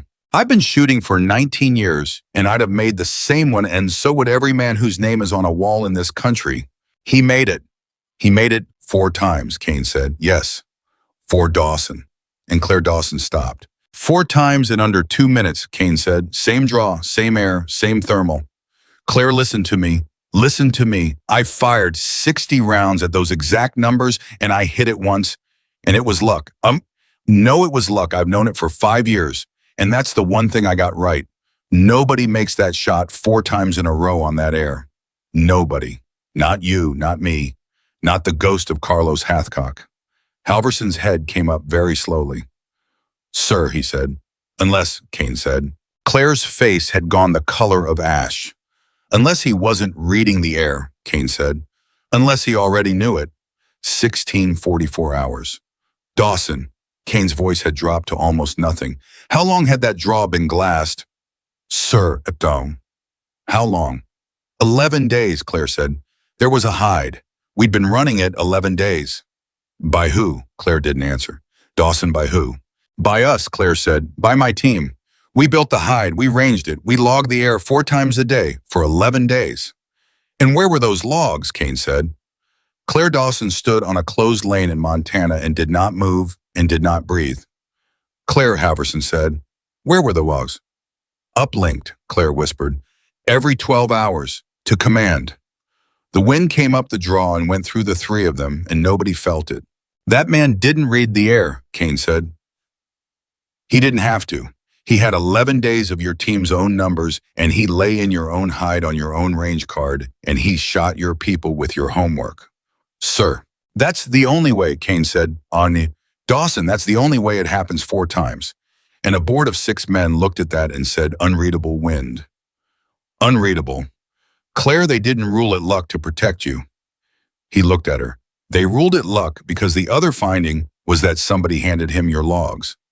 1647 hours. No, Claire said. Claire, no. She was backing up. Claire Dawson, who had lain in the dirt for 11 minutes without touching a trigger, was backing up. No, that's a hell of a thing. You can't just... He signed out 60 rounds, Kane said. That doesn't... He watched me miss 59 times, and then he waited until I went inside, and he lay down on this mat alone. Kane's voice was rising now, and it was terrible. It was the range voice, and it was full of something none of them had ever heard in it. Claire, why? Why does a man come 3,000 miles to watch the best shooter in America fail and then alone in the dirt try it himself? What is he doing? He's checking, Halverson said. He's checking, Kane said. He's checking whether the 59 was me, because if a man like me can't do it, fine unreadable wind sign here, everybody goes home. But he had to know it wasn't just Kane being Kane. He turned on Claire. And Dawson, when he couldn't do it either, he had his answer, and his answer was that no human being makes that shot 4 times off a cold read. And he wrote unreadable wind anyway. And he closed the lane, and he closed the file, and he closed you. Sir, stop. And then when a woman started sniffing around the only lane in America at 1547, he showed up here in 40 minutes in a black truck. I said stop, Claire Dawson shouted.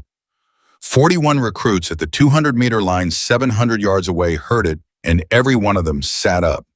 1649 hours. Kane didn't move. Sir, Claire said, and her voice had broken open all the way. I have spent 2 years believing I killed 4 people with 1 sentence. 2 years. Do you understand what you are asking me to do? You are asking me to put that down, and I can't. I cannot put it down, sir, because if I put it down for 1 second and I'm wrong, if I let a man in a gray suit take it off me, and it turns out it was mine all along, then you couldn't pick it back up, Kane said. Claire stopped. Yeah, Kane said. I know, round 41 Dawson.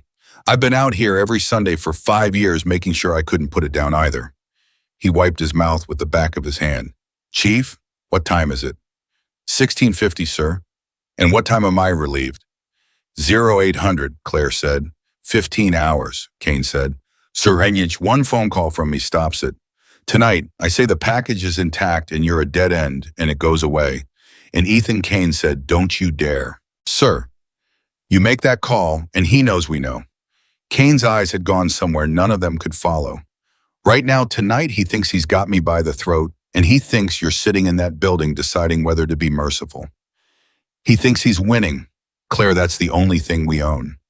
He's going to walk you off this range in front of 41 kids. Yes, he is. You'll never touch a rifle again. Probably. Sir, Claire's voice cracked. Why? And Kane said, because at 0800, when he comes to do it, he'll be standing on my range. And a man standing on my range has to watch whatever I put in front of him. 0758 the next morning. The black Suburban came through the gate and Petrosky didn't even check the ID. He just opened the arm and then he picked up the phone and called the equipment building and said one word and hung up. 41 recruits were already on the line. Nobody had ordered them there. They'd been there since 0600, all of them in the cold, and Delgado had come out at 6:15 to send them back and had looked at them and then had gone and stood at the end of the line and said nothing at all. Vance got out of the truck with 2 men behind him and a folder in his hand and walked toward the range, and Captain Ethan Kane came out to meet him and said, Sir, before you do that, I've got a qualification running. 5 targets, 300 to 1547. 2 minutes. You can relieve me at 8:03. And Vance stopped and looked past him and saw who was lying on the mat. Captain, Vance said, don't. Too late, sir. Kane. Vance's voice changed and Delgado, standing 40 feet away, said afterward that it was the first time he had ever heard an old man beg. Captain, listen to me. Do not let her shoot that. Why not, sir? Because she'll make it, Vance said. Yes, sir, Kane said. That's the idea. You don't understand what you're doing. Stand by, Delgado called. Shooter ready. Kane, stop this. 2 minutes, Delgado said. Go. 300. Beep. 600. Beep. 900. Beep. 1200. Beep. And then nothing. 4 seconds. 6. 8. 41 recruits stopped, breathing, and Vance had his hand out toward the line like a man reaching for a child in traffic, and Claire Dawson lay on that mat and watched 3 ravens come off a rock face at 1100 meters and turn all 3 at the same time. Then the beep came back off the ridge like a stone dropped in a well. 91 seconds. 5 for 5. The range did not make a sound. Yamimon. Claire got up off the mat and picked up her brass and put it in her pocket, because that's what you do. And she turned around and Vance was standing there with his folder hanging from his hand, and he was not looking at the ridge. He was looking at her. And then Rear Admiral Richard Vance, United States Navy, came to attention in the dirt in civilian clothes in front of 41 recruits, and he raised his hand and he saluted her. Master Chief Dawson, he said. 41 recruits made a sound. Ma'am, Vance said, and his voice went all at once entirely. I'm sorry. 0803. Sir, Claire said, put your hand down. Rear Admiral Richard Vance did not put his hand down. Sir, there are 41 kids watching you salute a woman in coveralls, and not one of them has any idea what they're looking at. Put your hand down. Master Chief? Down. Vance's hand came down. Delgado, Kane said, get the class off the line. Sir, Ray, now! And Sergeant Ryan Miller, standing at the end of that line with his heart going like a bird in a box, heard Delgado say, class dismissed, and heard 40 men not move, and heard Delgado say it again quieter. Go on, go! And then they went, all of them, walking backward, half the way, and Miller went last. And at the corner of the ammunition shed, he stopped, and he did not go any farther. He would say later that he stayed because he wanted to know. The truth is, he stayed because a woman had told him on a step in the dark that courage was speaking, when everybody else stayed quiet and he had spent 36 hours being sick about the fact that he had already failed that once. 0806. They put Vance's 2 men outside the equipment building. Vance came in with the folder. Halverson shut the door. Kane stood with his back against the workbench and his arms folded and did not sit down. Before anybody says anything, Vance said, the referral is real. Kane laughed. It's real, Captain. It's filed. It's got a number on it. Unauthorized access, federal system, 2 counts, and it is going to a board whether or not anybody in this room likes it. Sir, Claire said, you told me one phone call from me stops it. I lied, Vance said. Sir, I lied to you, Claire. Yesterday, in this room, sitting on that stool. He set the folder on the bench. I told you it was yours to stop because I needed to know what you'd do with it, and you sat here for 1 hour and 10 minutes and you didn't pick up the phone, and I want you to understand that I watched the clock. You son of a... Kane came off the bench. Captain, Halverson got a hand on his chest. Sir, you want to know why I lied, Vance said. Ask me why.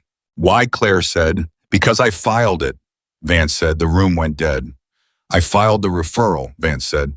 Not the system, not some watch officer in Virginia. Me. At 0100 yesterday morning, I signed a criminal referral against Captain Ethan Kane with my own hand, and I want you both to hear the next part before you decide what I am. Sir, a criminal referral, Vance said, convenes a board. A board has subpoena authority. A board can open a sealed record. Kane stopped moving. Say that again, Halverson said. For 2 years, I have been trying to get the April 6th file reopened, Vance said. 2 years. I have written 11 memoranda. I have asked in person twice. I have been told no every single time by people who have very good reasons, and I ran out of doors. He put 2 fingers on the folder. So I built one. Captain Kane went into a system he shouldn't have been able to reach, and that gave me a crime. And a crime gives me a board, and a board gives me a subpoena, and a subpoena, gentlemen, is the only thing on this earth that opens that file. You're going to destroy him, Claire said. Yes. 5 years. He won't do 5 years, Vance said. He'll do none. The referral gets withdrawn the day the file's unsealed. But he doesn't know that, and I couldn't tell him because a man who knows it's theater can't act. And Ethan Kane said quietly, you were going to walk me off my own range in front of 41 kids. Yes. And you weren't going to tell me why. No. Because I'm a tool, Kane said. Vance didn't answer. Say it, sir. You're a tool, Vance said. 0811. Kane didn't hit him. Everybody in that room, including Vance, expected him to.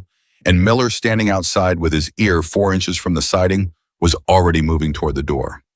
Kane laughed instead. It was worse.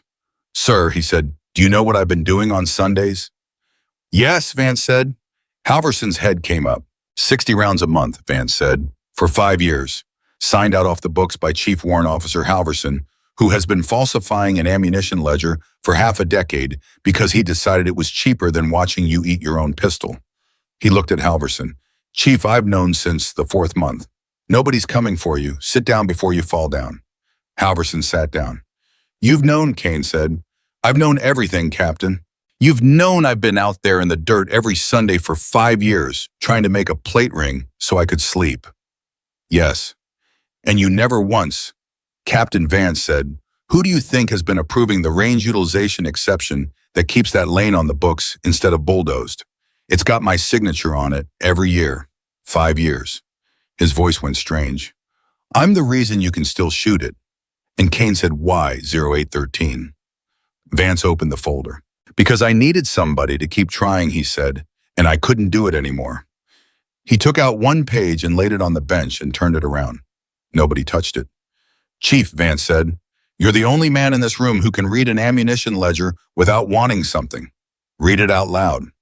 Halverson leaned over. It's a range closure order, he said. Date. April 6th. Halverson's mouth stayed open. Chief, Kane said. Chief, what did you say? April 6th, Halverson said. Sir, that's the lane closed in April. It closed the same day you shot the 60. He looked up and his face had gone slack. Captain, I've been telling that story for 5 years. Everybody's been telling that story for 5 years. 11 misses in front of a visiting general and they shut the lane down. That's right, Kane said. Sir, there was no general, Halverson said. Kane turned very slowly and looked at Rear Admiral Richard Vance in his civilian clothes with his gray hair, and Vance looked back at him and did not blink and did not help him. You, Kane said. Me. You were the general. I was a captain then, Vance said. One rank above you, and I came in a borrowed uniform because a man in a suit gets questions, and a man in a uniform gets saluted, and I needed 60 rounds out of the best shooter in America without one single person on this base ever asking me what for. The 11 misses, Kane said, were rounds 50 through 60, Vance said. The last 11, in front of me. And by then, Captain, you were shooting like a man who'd been holding a rifle for 6 hours in front of somebody he was trying to impress, which is what you were. And the 11 were the worst of the day. And I let that be the story because a story about a proud man missing 11 times is a story people repeat, and a story people repeat is a story nobody investigates. Kane put both hands on the workbench. You built my humiliation on purpose, he said. Yes. To hide a file. Yes. Sir.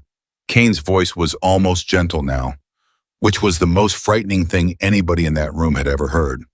I have carried that story for 5 years. Instructors tell it, recruits tell it. There's a kid at the gate named Petrosky who's told it to every new arrival for 11 months. I have stood in the chow hall and heard a 19-year-old tell it to another 19-year-old, and I have kept walking, sir, because it was true. It wasn't true. I know that now. Kane's fist came down and every tool on the bench jumped. I know that now, sir, and I want you to understand what you took because I don't think you do. You didn't take my record. You took the story of me, and a man's story is the only thing his students ever actually learn. The room was quiet. That's fair, Vance said. Don't, Kane said. Don't be reasonable. Not now, not after.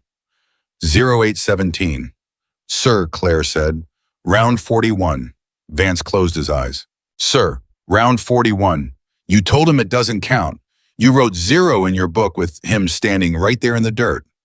I know what I did. He was happy, Claire said. He was standing in the dirt happy like a kid, and you looked at him and you said, can you explain it? And he said no, and you took it off him. Sir, that man has fired 3,600 rounds at a plate on Sundays for 5 years because you would not let him have one hit.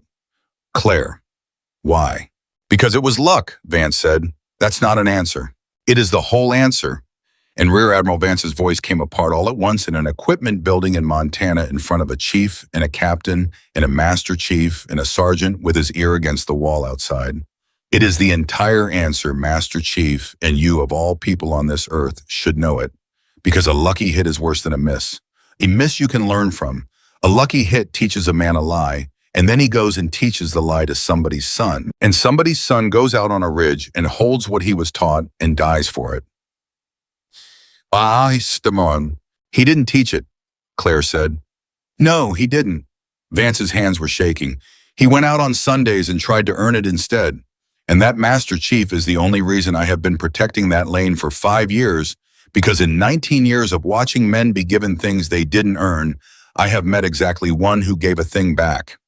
Nobody said anything. I'd have made him a Commodore, Vance said. If I could have told the truth, I'd have put a star on him. Kane made a sound and turned around and faced the rack of rifles and did not turn back for a while. 0821. Sir, Claire said, the numbers in that folder. Yes. They were my draw. Yes. They were my team's air on my team's day at my team's range. Yes. Sir, I want you to say the next part out loud, Claire said, because I have had it in my mouth since 1610 yesterday, and I cannot swallow it, and I cannot spit it out.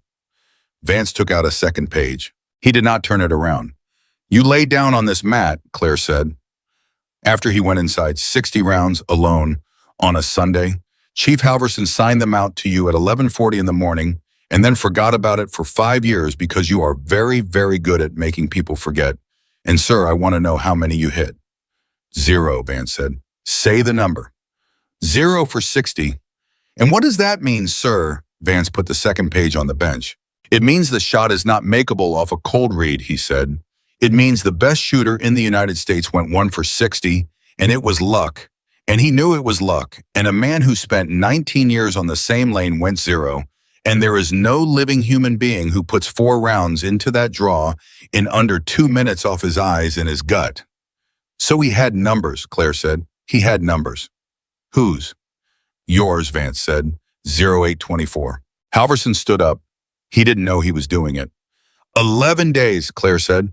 We logged that draw 4 times a day for 11 days. Wind temp barometer thermal cycle off the rock every 12 hours, uplink to command. Sir, who handed him my homework?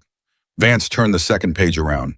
Claire looked at it. She looked at it for a long time, and Kane watched her face, and Kane had spent 19 years around men in the worst hours of their lives, and he had never once seen anybody's face do what hers did. Read it, Kane said. Claire didn't answer. Claire. It's a memo, she said. What kind of memo? It's a risk acceptance, Claire said. Halverson said, oh no. Chief, what does that mean? Kane said. Somebody tell me what that means. And Claire Dawson said in a voice with absolutely nothing left in it, it means somebody in an office decided that the channel we were transmitting on was probably compromised, and that changing it would cost too much time and too much money, and that the risk was acceptable. And they wrote it down, and they signed it, because that's what you do, sir. You write it down so that later everybody knows it wasn't an accident, it was a decision. Kane crossed the room and looked at the page. There's a signature, he said. Yes, Claire said. Whose signature is it, Dawson? And Claire Dawson looked up at Rear Admiral Richard Vance and said, his. 0826, Kane hit him. It happened so fast that Halverson didn't get there, and the 2 men outside didn't get through the door, and Miller, coming around the corner at a dead sprint, arrived exactly in time to see a Rear Admiral of the United States Navy go down over a stool with blood coming out of his mouth, and to see Claire Dawson catch Ethan Kane's arm with both hands and put him into the workbench so hard that 106 rifles rang in their rack. Enough. Get off me. Captain, enough. Claire, he killed them? I said enough. And Kane stopped. He stopped because a woman 4 inches shorter than him had said it in a voice none of them had ever heard, and because there was something in her hands that he could not get out of, and because somewhere in the middle of it he understood that she had not been holding him back. She had been holding herself. Sir, she said to the floor, get up. Vance got up. He spat blood into the sink like a man who'd done it before and wiped his mouth and did not touch the folder. Anybody else, he said. Sir, shut up, Halverson said. Sir, with respect, shut your mouth. 0829. Claire, Vance said, ask me the question. No. Ask me. I said no. Master Chief Dawson, Vance said, you have been sleeping 4 hours a night for 2 years, and you came 3,000 miles and counted screwdrivers for 6 weeks so you could ask a piece of steel a question because you did not have the guts to ask a man, and I am standing right here with my own signature on the bench, so ask me. And Claire Dawson said, did you know? When I signed it, no, Vance said. I signed 40 things that morning. It was page 9 of a package. I have thought about that morning every day for 2 years, and I cannot remember signing it. And that is not a defense, Master Chief, that is the confession. 4 of your people are dead because a thing crossed my desk and I did not read page 9. Nobody moved. And when did you know? Claire said. 9 days after, Vance said. 9 days. 9 days after I sat in a room and a young man from Signals told me the channel had probably been up for 11 days, Vance said. And I asked him to say probably again, and he said probably, sir, and I went back to my office and I opened my own package and I turned to page 9, 0831. And then you convened a board, Claire said. And then I convened a board. And the board said unreadable wind. The board said unreadable wind, Emmanuel, because you gave them unreadable wind, Claire said. You went out and got it. You came to Montana in a borrowed uniform, and you took 60 rounds off the best shooter in America and 60 off yourself, and you proved it, sir. You proved the thing that would have hung you, and then you took the proof home and you put it in a drawer. Yes. Why? Claire's voice broke on it. Sir, why do the test at all? You could have written unreadable wind on day 1 without ever getting on an airplane. And Vance said, because if it was makeable, then it was you. Kane's head came up. That's what I came here to find out, Vance said. That's the only reason I ever came to Red Ridge, not to hide it, to know, because on day 9 I had 2 answers in front of me. Answer 1 was that a man read that draw cold and made 4 impossible shots, and Petty Officer Dawson called it wrong, and 4 men died because of 9 minutes of glasswork by a 28-year-old on the worst morning of her life. Answer 2 was that he had your logs, and your logs were on a channel I let stay open on page 9. And you wanted answer 1, Claire said, God forgive me, Vance said yes. 0834. So you came here, Kane said, and you found the only lane in America at that distance, and you put me on it, and you prayed I'd hit it. I prayed harder than I have ever prayed for anything, Vance said. And on round 41, Vance said, you rang that plate, and I was so happy, Captain. I was so happy I had to put my hand on the fence. Kane closed his eyes. And then, Haverson said, and then he stood up, Vance said, and he said, sir, I hit it, and his face was wide open like a kid's, and I looked at him, and I knew, Chief, I knew inside 1 second because I'd been watching him all morning, and there was nothing different about 41. Same hold, same call, same everything. 41 was the dice. He put his hands on the bench to hold himself up. So I had a choice. I could take a lucky round and call it skill and hand myself a clean answer that let me sleep for the rest of my life and put it on a 28-year-old girl who was already not sleeping. Or I could write 0. And you wrote 0, Claire said. I wrote 0, Vance said, and I am not asking for 1 ounce of credit for it because I broke that man to do it, and I did it in 9 seconds without asking him. And he has been out here on Sundays for 5 years paying for the only honest thing I ever did. 0836. Kane sat down on the floor. He just sat down against the leg of the workbench in front of a chief and a master chief and an admiral and a sergeant standing in the doorway, and he put his forearms on his knees and he said, round 41 was luck. Round 41 was luck, Vance said. And I was right, Kane said. You were right, Captain, about the only thing anybody in this building has ever been right about. 5 years. Kane laughed and there was water on his face and he did not appear to notice. 5 years of Sundays because I couldn't stand being right. And Claire Dawson said, sir, I've got 2. Everybody looked at her. 2 what? Kane said. 2 years, Claire said. You've got 5 and I've got 2 and Chief's got a ledger he's been cooking since before I got here. And sir, she turned to Vance. You've got a page 9. 4 men in 1 room and every single one of us has been carrying a stone up a hill on Sundays. And I want somebody to tell me what any of it bought. Because my people are still dead. Sir, every one of your Sundays and every one of his Sundays and mine, and they are still dead. And the man who did it is still walking around somewhere on this earth with my numbers in his notebook. Nobody had an answer. Then Vance said, that's why I need the board. 0838. Say it plain, Halverson said. Page 9 is sealed, Vance said. The finding is sealed. The reconstruction never existed because I never submitted it because I was a coward for 9 days and then I was something worse for 2 years. And there is exactly 1 proceeding in the United States Navy that can subpoena a sealed record over the objection of the officers who sealed it, and it is a criminal board. And to get a criminal board, you need a crime. So you made one, Kane said. So I waited for one, Vance said, for 2 years. And then at 23:10 night before last, a captain in Montana pulled a service record he had no business pulling, and I sat in a windowless room and I looked at that alert on the screen and I cried, Captain, in front of 3 people, because you'd finally done it. You were waiting for me to break the law, Kane said. I was waiting for somebody to. Sir. Miller said it from the doorway and every head in the room turned and Miller went white and said it anyway. Sir, that's not true. 0840. Sergeant, Delgado said from behind him. Sergeant Miller, get out of there. Let him talk, Claire said. Miller came in. He came all the way into a room with an admiral in it, 26 years old, with a spiral notebook in his hand that he'd been carrying since 11 o'clock 2 nights ago. Sir, you said you were waiting for somebody to break the law, Miller said. But you didn't have to wait. You could have broken it yourself. You could have pulled that record in a windowless room in Virginia by saying any night you wanted and let them refer you and gotten your board in a week. Vance looked at him. So why him, sir? Miller said. Why did it have to be Captain Kane? The equipment building was so quiet they could hear the flag line clanging out on the parade field. Because a board looks at the accused, Vance said. Sir, son of board looks at the man in the chair, Vance said. And if the man in the chair is me, then everything that comes out of that file is a rear admiral trying to clear a rear admiral. And page 9 dies in a footnote, and Master Chief Dawson goes to her grave carrying it. But if the man in the chair is a captain with 19 years and 12 deployments and a wall of paper, who went into a system he shouldn't have because he was trying to find out who a woman was, Vance's voice went, then every single person on that board leans forward. And the first question they ask is why. And the answer to why is 1,547 meters. Kane looked up from the floor. You didn't need my crime, he said. No.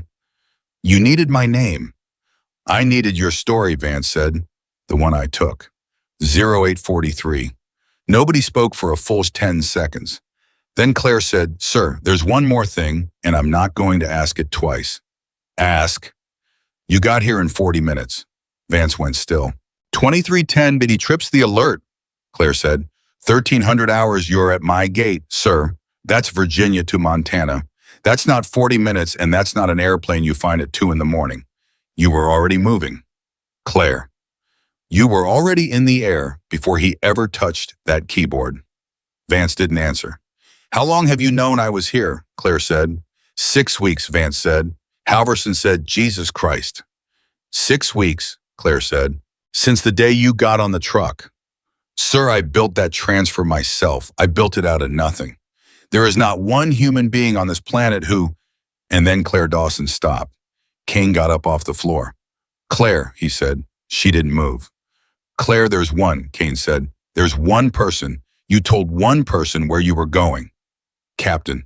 Dawson, you sat on those steps in the dark and you told a sergeant that Halverson couldn't put 4 people in a box. Kane's voice had gone very quiet and very fast. 2 are dead. One's on the roof and one... Don't, Claire said. One retired to Idaho, Kane said, and doesn't answer his phone. The room did not breathe. You said there were 6 of you, Kane said. 6. 4 stopped answering. That's 5, Dawson. Where's the 6th? And Rear Admiral Richard Vance said, he calls me every April 6th. Claire Dawson put one hand on the workbench. He called me the day you got on that truck, Vance said, and he said, sir, she's going to Montana and she's going to shoot it, and when she makes it, she is going to know it was her, and sir, I am begging you, do not ever let her find out it wasn't. Why, Kane said. Why would a man beg for that? And Vance said, because if it wasn't her read captain, then it was his transmission. Claire's hand slid off the bench. He sent the logs, Vance said, every 12 hours, 11 days. On the channel I let stay open on page 9. He didn't know. He couldn't have known. He was following the order I signed without reading. Sir, Halverson said.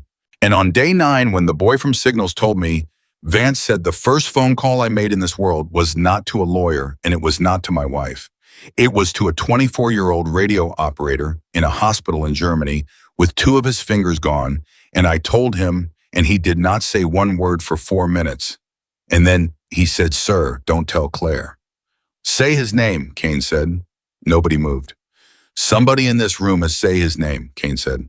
And Claire Dawson said, Danny Cole, 0846. She said the name, and nobody in that building said anything back, and the silence went on so long that Miller could hear his own pulse in his ears.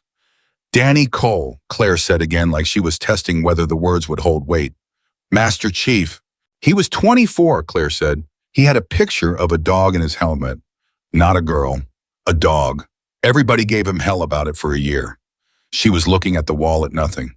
He carried the radio because he was the youngest and the strongest, and because he wanted to he asked for it. He came to me in the 2nd week and said, Master Chief, let me carry it. And I said, why? And he said, because you're the one who has to think, and I'm the one who has to walk. Claire, Vance said. He lost 2 fingers. Yes. They told me it was shrapnel. It was shrapnel, Vance said. That part's true. Sir. Claire turned around. 2 years. 2 years I've been calling a man in Idaho and he doesn't pick up. 2 years. I've sent letters. I drove out there once, sir, 14 hours. I sat in a rental car outside a house with a porch light on for a whole night, and I never got out because I thought... Her voice went sideways, and she stopped it hard, the way she'd stopped everything for 2 years. Because I thought he couldn't look at me. Because of what I called. He can't look at you, Vance said. You've got the wrong reason. 0848, Halverson stood up. Nobody had asked him to. Sir, he said, I've been in 31 years and I've kept my mouth shut for about 29 of them, and I'm going to say a thing now. Chief, that boy has been sitting in Idaho for 2 years letting a woman believe she murdered 4 men, Halverson said, so that she wouldn't find out he did. Chief, Kane said. No, sir. No. Halverson's face was shaking. That's what it is. Say it plain. That's what we're all doing now, ain't it? Say it plain. He let her hold it. Yes, Vance said. And you let him. Yes. And you sat in this building yesterday afternoon on that stool, Halverson said. And you looked her in the face and you told her nobody would blame her for making a phone call. Sir, I have signed a false ledger for 5 years, and I have never in my life done anything as low as that. Vance took it. He didn't move. He didn't defend himself, and afterward Miller would say that was the moment he understood he was looking at a man who had been rehearsing being hated for 2 years and had gotten good at it. Chief Vance said, "You're right. Don't agree with me. I'm not agreeing with you to be kind." 0850. Sir, Claire said, "The channel." Claire. Sir? Her voice came back to level. That was the terrifying thing about Claire Dawson, and every man in that room felt it. She could put herself back on the rails in 3 seconds, and nobody could tell what it cost. The channel that was probably compromised. Page 9. Whose recommendation was it to keep it open? Vance's jaw moved. Sir. It wasn't a recommendation, Vance said. It was a cost note. Whose? It's not going to help you. Sir, whose? And Vance said it was a contractor's, a civilian analyst in a building in Virginia who costed out a channel migration at $900,000 and 11 days of degraded comms and wrote 3 sentences saying the exposure was low and put it on page 9 of a 40-page package, and it went up the chain, and I signed the cover to 3 sentences, Claire said. 3 sentences. On what was the third one, Claire? Sir. Her hands had gone flat on the bench. You said you've thought about that morning every day for 2 years. So you've read it every day for 2 years. What was the third sentence? Vance closed his eyes. It said, risk assessed as acceptable given operational tempo, he said. Nobody spoke. Acceptable, Kane said. Yes. Acceptable, Kane said again, and he laughed, and the laugh had no bottom to it. Sir, I've got 41 kids out there on that grass. They're 19, 20, 23. Torres is 23, and I have been standing in front of them for 6 weeks screaming at them about $250,000, sir, $250,000, because I told them that $250,000 at 1,000 meters is a man's life. And you're telling me that 4 people are in the ground because a civilian in an office wrote acceptable on page 9 and everybody in the chain signed the cover. Yes, Vance said. That's what it was, Kane said. That's the whole mechanism, not a genius on a ridge, not an impossible wind. Page 9. That's the whole mechanism, Vance said. 0853. Miller said, sir, can I ask something? And this time nobody told him to get out. Go ahead, son. The shooter, Miller said, on the far ridge, sir, everybody in this room's been talking about wind and logs and Page, and sir, there was a man. He was a person. He lay down and he pulled a trigger 4 times. Yes, Vance said. So where is he? And Vance said, in a cell. Claire's head came up so fast that Kane put a hand out. Say that again, she said. He's been in a cell for 19 months, Vance said. Sir. 14 months after an unrelated operation picked up a man in a different country for a different reason, Vance said. And in his kit was a notebook, and in the notebook, in his own hand, in his own language, were 11 days of atmospheric logs for a draw in a place he had no business having atmospheric logs for. Sir, Halverson said. Sir, you've had that for 19 months. I've had that for 19 months and I cannot use it, Vance said, because it is inside a sealed file that I helped seal. And every request I have made to unseal it has been denied by people who understand exactly what page 9 costs. And Master Chief, he turned to her. That notebook is the only piece of paper in this world that says out loud that your read was correct. Claire Dawson did not move. Say it, she said. He wrote your numbers down, Vance said. Every 12 hours for 11 days. Temperature barometer, the thermal cycle off that rock. Master Chief, he wrote a note in the margin on day 6, and I have read the translation 200 times, and I will say it to you once, and I will never say it again. Say it. He wrote, Vance said, their spotter is very good. 0856. Nobody was ready for what happened next. Claire Dawson stood absolutely still for about 4 seconds, and then her legs went, and Kane caught her. And it was such an ugly, undignified human thing that Miller turned his face to the wall because he could not watch it. She didn't sob. She never did. Not once, not in 2 years, not ever. She got a hand on the workbench and she got her feet back and she stood up and she said, "Let go of me, sir." And Kane let go and she stood there breathing like a woman who'd run a mile. 2 years, she said. Yes, 2 years and it's been in a drawer. Yes. And you had it, Claire said. And you came to Montana yesterday and you sat on that stool and you asked me whether the package had been compromised. Yes. You sat on that stool and you offered me one phone call to save a man's career, and you never once. Master Chief, if I had told you, Vance said, in this building with no board convened, you'd have gone to Idaho. Claire stopped. You'd have been in a car inside an hour, Vance said, and you'd have knocked on that door, and Danny Cole would have opened it, and Claire, that boy, has a rifle in that house. Halverson said, oh God. He's had one bad year and one worse one, Vance said, and I have a man drive past that house twice a day, and I have had that man for 19 months, and I did not tell you that either. 0858. Sir, Kane said, the referral. It's real. I know it's real. I'm asking you what happens now. Now, Vance picked up the folder and looked at it.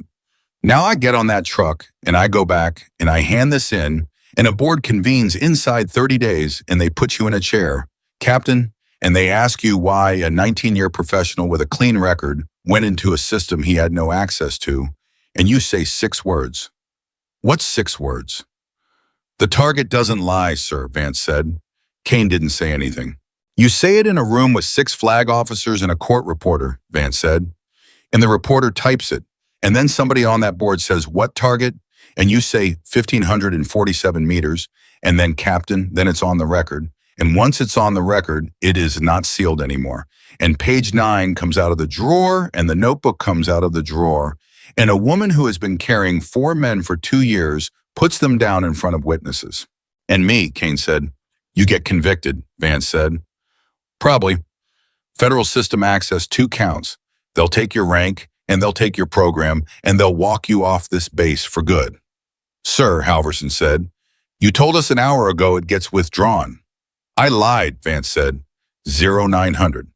That's twice, Claire said. That's twice. You lie a lot for a man who came here to tell the truth. Master Chief, Vance said, I am the man who signed in page 9 without reading it. Do not expect an honest man. Expect a man who is trying. And Kane said, sir, Captain, ask me. Vance looked at him. You've been standing in my equipment building for 54 minutes, Kane said, arranging me. You've been arranging me for 5 years. You put me on that lane, you took my hit, you gave me the story of the 11 misses, you kept the lane open so I'd keep bleeding on it, and now you've come to take the last thing I've got, and you have not once, not one time asked me. Captain, ask me, Kane said, and Rear Admiral Richard Vance said, will you do it? Kane didn't answer right away. He looked at Halverson, who was 59 and had been signing a false ledger for 5 years for him. He looked at Miller, 26, standing in a doorway he had no right to be, standing and holding a spiral notebook full of math he'd done at 11 at night because he wanted to know. He looked at Claire. Dawson, he said, you get to say no.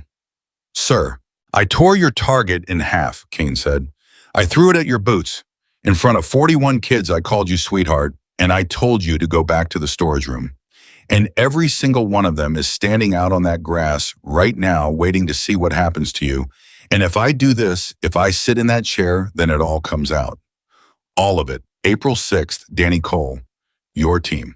Every reporter in this country is going to have your name in a week, and it is going to be next to the words called it wrong. I know. They won't print the notebook first, Kane said. They'll print the sentence first. He can't make that shot. That's the sentence that runs. The notebook runs on page 11.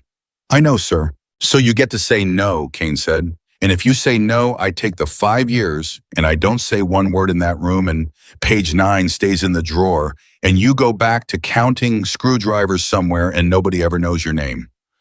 Dawson, I owe you that. It's the only thing I've got left to give anybody. 0904. Claire Dawson looked at a man she had watched be cruel with her own eyes.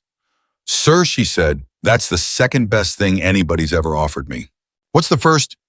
Nothing yet, Claire said. And then she said no. Halverson's head came up. No, Kane said. No, sir, you don't take 5 years from me, Claire said. And no, sir, I'm not saying no to the board.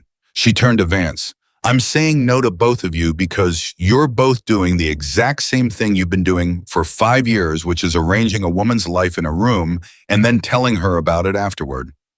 Vance opened his mouth. Sir, don't. Claire's voice went flat and hard. You flew 3,000 miles to ask me a question you'd already answered. He's offering me a mercy he hasn't got the standing to give. Danny Cole sat in a house for 2 years deciding what I could survive. 4 men, 4 different men over 2 years, all of them sitting in rooms deciding what Claire Dawson can hold. She looked around the equipment building. And gentlemen, I have been holding it the entire time, alone, without any of you. So don't hand me a choice at 0900 and call it respect. Nobody said a word. Here's what happens, Claire said. 0906. There's no board, she said. Vance said, Claire? There's no board because a board takes 30 days and puts a captain in a chair and puts my team on page 11 and lets 4 flag officers decide in private what a court reporter gets to type. She picked up the folder off the bench. Sir, you've spent 2 years trying to force one door because you're a man who knows exactly one way in. Crime board subpoena. That's the only tool you've got, so everything looks like a nail. There is no other door, Vance said. There's one. Master Chief, I have written 11 memoranda. You've written 11 memoranda asking permission, Claire said. Sir, you're a rear admiral. You're not asking permission because you need it. You're asking permission because if they say yes, then it's their fault. You've spent 2 years trying to get somebody else to unseal page 9 so that when it comes out, you're the man who fought for it instead of the man who signed it. The equipment building was so quiet that Miller was afraid to shift his weight. That's not, Vance said, and then he stopped. He stopped, and he stood there, and every man in that room watched a rear admiral of the United States Navy look directly at the actual shape of his own last 2 years for the first time. Oh, he said. Yeah, Claire said. Oh, God, Vance said.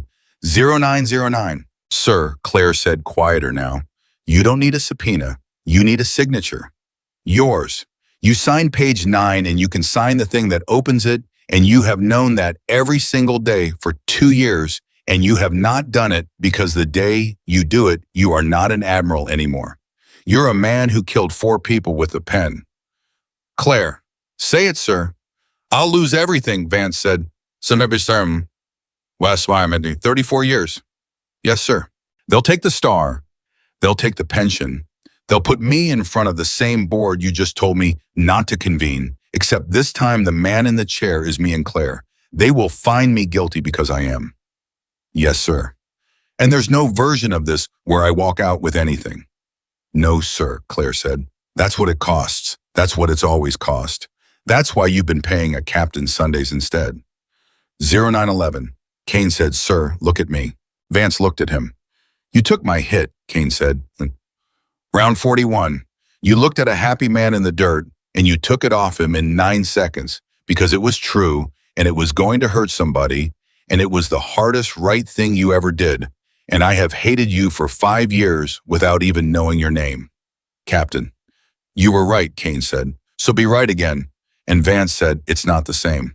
No, sir, it's harder, Kane said. That time you broke me. This time you have to break you. 0913. Nobody knows how long Vance stood there. Halverson said 20 seconds. Miller said it was a full minute. Kane said afterward that he honestly could not tell because he'd stopped keeping time, and that was a thing that had never once happened to him in 19 years. Then Vance said, Chief? Sir, have you got a pen? Halverson had a pen, 0914. He wrote it on the back of the range closure order because it was the only clean paper in the building, and he wrote it standing up at a workbench in an equipment room in Montana with grease on the corner of the page, and it was 9 lines long, and at the bottom he wrote his name and his rank and the date and the time. Then he read it out loud because Claire made him. I request the immediate unsealing of the April 6 Board of Inquiry and all associated materials, including the risk acceptance memorandum, at page 9 of the operational package dated the previous March, which bears my signature. I acknowledge that I signed that memorandum without reading it. I acknowledge that I convened a board with knowledge of that memorandum and did not disclose it. I acknowledge that I conducted an unauthorized reconstruction at Red Ridge and did not submit the results. I acknowledge that the findings of that board are false and that I knew they were false when they were entered. The board's finding of unreadable wind is hereby withdrawn on my authority as the convening officer. The record will reflect that the read of Master Chief Claire Dawson was correct. He stopped.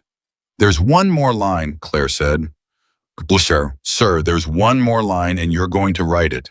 And Vance wrote, no fault attaches to Petty Officer Daniel Cole, whose transmissions were made in accordance with an order I signed. He signed it. Halverson had to sit down. 0916. That's not a memorandum, Vance said. He was looking at his own handwriting like it belonged to somebody else. You understand that's not a memorandum. That's a confession with a request stapled to the front. The second that leaves this building, I'm done. Yes, sir, Claire said. 34 years. Yes, sir. Vance's voice did something none of them had heard. Claire, I don't know how to be anything else. I've been this since I was 22. There's nothing under it. And Claire Dawson said, Sir, welcome to Sunday. Vance made a sound. It might have been a laugh. It was hard to say. 0918. Sir, Kane said. The referral. Vance looked down at the folder in his hand and without a word tore it in half. He tore it in half and dropped it in the trash can under the workbench, and every single person in that room heard the echo of it, and Kane looked at the two pieces of paper lying there, and something went through his face that was not relief. Sir, he said, pick that up. Captain. Sir, pick it up. Vance picked it up. Don't tear things up in front of people, Kane said. It's the worst thing I ever did. It's the only thing I did in 19 years that I can't take back, and I did it on a Tuesday to a woman in coveralls. And sir, I would give you every year I've got left if you could go out on that grass and hand me back that target whole. 0920, they came out of the equipment building at 0921, and 41 recruits were still standing on that grass. Nobody had ordered them there. Delgado had told them to go, and they had gone, and then one at a time over 50 minutes they had come back, and they were standing in the cold, in a ragged line that wasn't a formation and wasn't anything, and Torres was at the front of it because Torres, 23 from El Paso, had walked back first. Kane stopped when he saw them. Sir, Delgado said, I tried. No, you didn't, Kane said. No, sir, Delgado said. I didn't. 0922. Captain Vance said quietly, this is yours. I'm not going to take it from you twice. Kane walked out in front of 41 kids. He stood there a long time. 2 days ago, he said, on this grass, I tore a target in half, and I threw it at that woman's feet, and I called her sweetheart, and I told her to go back to the storage room, and 40 of you laughed. Nobody moved. You laughed because I laughed, Kane said. That's the part I want you to hear. You didn't laugh because it was funny. You laughed because the loudest man on the range laughed first, and you've been trained for 6 weeks by a man who taught you that the loudest voice is the correct one. That's not marksmanship. That's not leadership. That's a man with 19 years of scar tissue and a range voice, and every one of you was learning to be me. And I have to tell you that being me is not survivable. Torres' mouth opened. Torres, sir, yesterday you told me you hold .4 because you're afraid of me, in front of everybody. Yes, sir. That's the best shooting anybody's done on this base in 5 years, Kane said, and it was done with your mouth. 0925. Sergeant Miller. Miller came to attention. Sir, you did the drop at 11 o'clock at night on a piece of paper in the day room. Yes, sir. 41 feet. 41.3, sir. And when you stood on this line and told me 1 inch at 1,500 meters is inside the dispersion of the ammunition, you were correct and I told you to shut up, Kane said. And there's an evaluation in a drawer in my office that says you hesitate, and I dictated it, and Master Sergeant Delgado wrote it because I told him to, and Delgado tried to stop me, and I outranked him. Delgado's chin came up. Sir, Miller said. His voice wasn't working right. Sir, why are you? Because it's going to come out anyway, Kane said, and I would rather you hear it from me on the grass than read it in 30 days. 0927. And then Kane said the thing that Red Ridge would tell for the next 40 years. The woman standing behind me, he said, is Master Chief Claire Dawson. 41 heads turned. You've watched her carry your ammunition for 6 weeks, Kane said. She fixed your sensors. She resoled Delgado's sling. She's the reason your rifles hang straight. And 2 years ago, she lost 4 people on a mountain because a civilian in an office in Virginia wrote the word acceptable on page 9 of a package that nobody read. And for 2 years, the United States Navy told her it was her fault. And she believed it. And she came here to this base, to that lane, with 1 round to find out. He turned around and looked at her. And she made it, Kane said. Twice cold and 5 for 5 in 91 seconds with a rifle out of my demil rack. Which means the shot was makeable, which means she was wrong. The line made a sound. That's what she came here to find out, Kane said. That's what she was willing to find out. Gentlemen, I want you to understand the size of that. She flew 3,000 miles and counted screwdrivers for 6 weeks for a chance to prove that 4 men died because of her, and she'd have taken it. She'd have taken it and gone home and never said a word. 0929. So here's your marksmanship lesson, Kane said. The whole course. Everything I know in 1 sentence, and then you can throw out the other 6 weeks. He looked down the line. The target doesn't lie, he said, and you have to be willing to walk out there and read it even when you already know what it says about you. Nobody clapped. Nobody cheered. 41 recruits came to attention all at once, without an order, and it was the raggedest, ugliest, most crooked position of attention in the history of the United States military. And Halverson turned around and wiped his face with the back of his hand and pretended it was the win. 0931. Vance left at 0940. He stopped at the truck with 9 lines of his own handwriting in an envelope in his coat. And he said, Master Chief, sir, for what it's worth. Don't, sir. Let me say it. Sir, you're going to say sorry, Claire said, and I'm going to have to do something with it, and I don't have anywhere to put it yet. Ask me in a year. Vance nodded slowly. That's fair. It's not fair, Claire said. It's just true. He got in the truck. Then he rolled the window down. Claire, the house in Idaho. Sir, the porch light's still on, Vance said. And the truck went out through the gate, and Petrosky at the arms saluted it because he didn't know what else to do, and the man in the passenger seat did not salute back because he was looking at nothing. And Petrosky told people for years afterward that he'd seen a rear admiral cry, and nobody ever believed him. 0944. Dawson. Sir. Go, Kane said. Sir. It's 14 hours, Kane said. You did it once already. You sat in a rental car outside a house with the light on all night, and you didn't get out. Claire didn't answer. Master Chief, look at me. In 30 days, everything in that envelope is public. Everything. And that boy is going to find out that you know, and he's going to find out from a newspaper alone in a house with a rifle in it. And Claire, I know. So go, Kane said. Right now, get in a truck. And Claire Dawson said, Sir, what do I say? And that was the first time in 6 weeks that anyone at Red Ridge heard her ask a question she didn't know the answer to. Kane looked at her for a long moment. You say the target doesn't lie, he said. And then you tell him what it says. Because it doesn't say he killed them, Claire. It says a man in an office wrote acceptable, and 11 people signed a cover, and one 24-year-old with a picture of a dog in his helmet followed a lawful order on a channel he was told was safe. That's what it says. Go read it to him. 0946. She was at the gate in 9 minutes. Petrosky lifted the arm and said, Ma'am, and then couldn't think of anything and finally said, Ma'am, you carried that bag on the wrong shoulder. Claire looked at him. My right one's got a plate in it, Petrosky. Ma'am, I told people for 6 weeks that you didn't know any better. I know, Claire said. I'm sorry. Petrosky, she said, you're 20. Nobody's asking you to have been right. They're asking you to say it out loud when you find out you were wrong. And son, you just did it faster than a rear admiral. She drove 14 hours, 23:51. The porch light was on. She sat in the truck for 11 minutes, which was exactly as long as she'd lain on the mat at lane 9 without touching the trigger. And she did not know that, and Kane did later and never told her.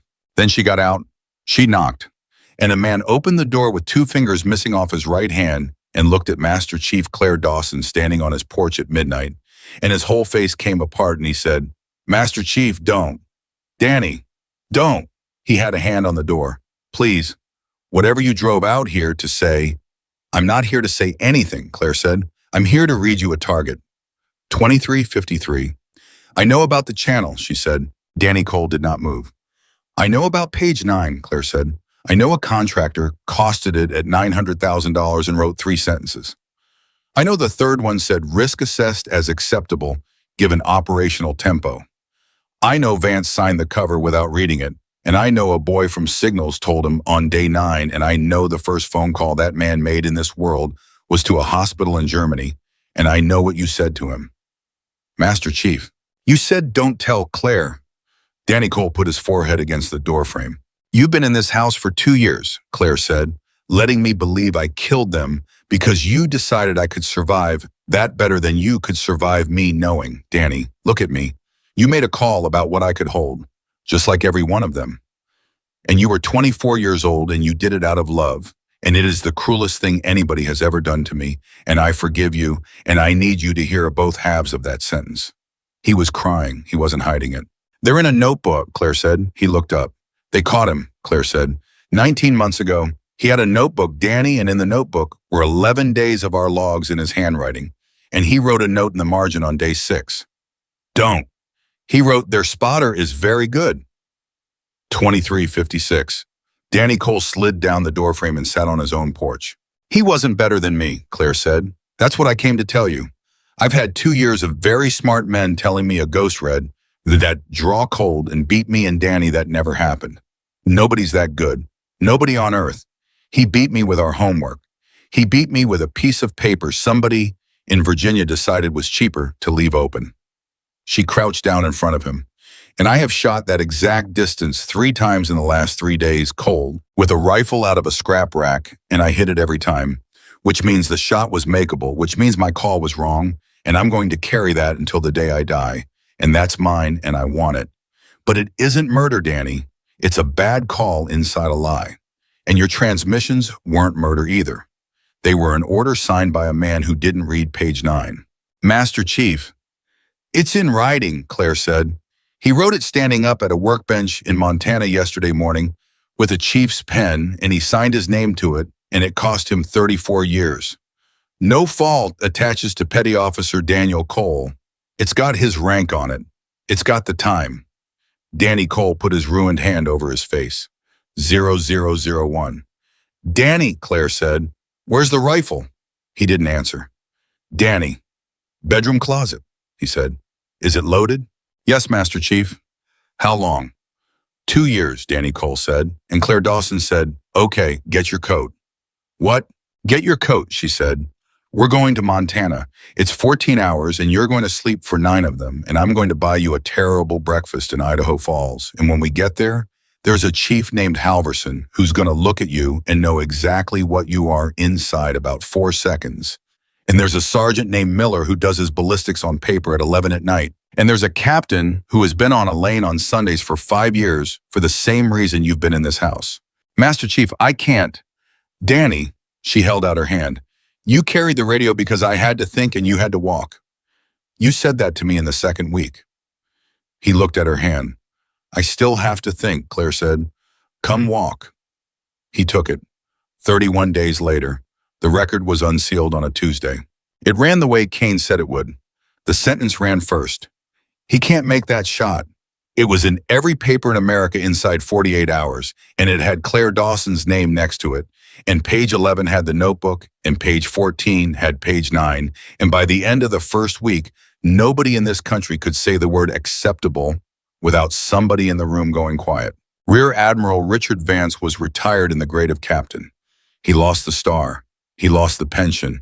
He sat in front of the board for 6 days and answered every question in 4 words or less, and never once said the word however. And on the last day, the president of the board asked him if he had anything to add, and Vance said, the read of Master Chief Dawson was correct, sir. That's the finding. Everything else is bookkeeping. The criminal referral against Captain Ethan Kane was never filed. Vance had torn it in half, and then because a captain in Montana told him to, he'd picked it up, and he carried both halves in his coat pocket for 31 days, and then he handed them to the board president himself and said, this is the crime I was going to use. I'd like it in the record that I considered it, sir. I'd like that in there next to the rest. 6 months. They offered Claire Dawson the program, Director of Advanced Precision Training, A building, a budget, 106 rifles, and 41 kids a cycle. She said no. That surprised everybody, and it did not surprise Halverson at all. Ask her why, sir, Halverson said when Kane came into the equipment building with the letter in his hand. Go on, ask her. Claire was at the bench with a bolt in pieces. Dawson. Sir.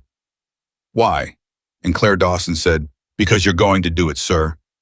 Kane stood there. They're not going to give it to me, he said. In 19 years, and I'm the man who tore a target in half in front of 41 kids. It's in the record. It's in the paper.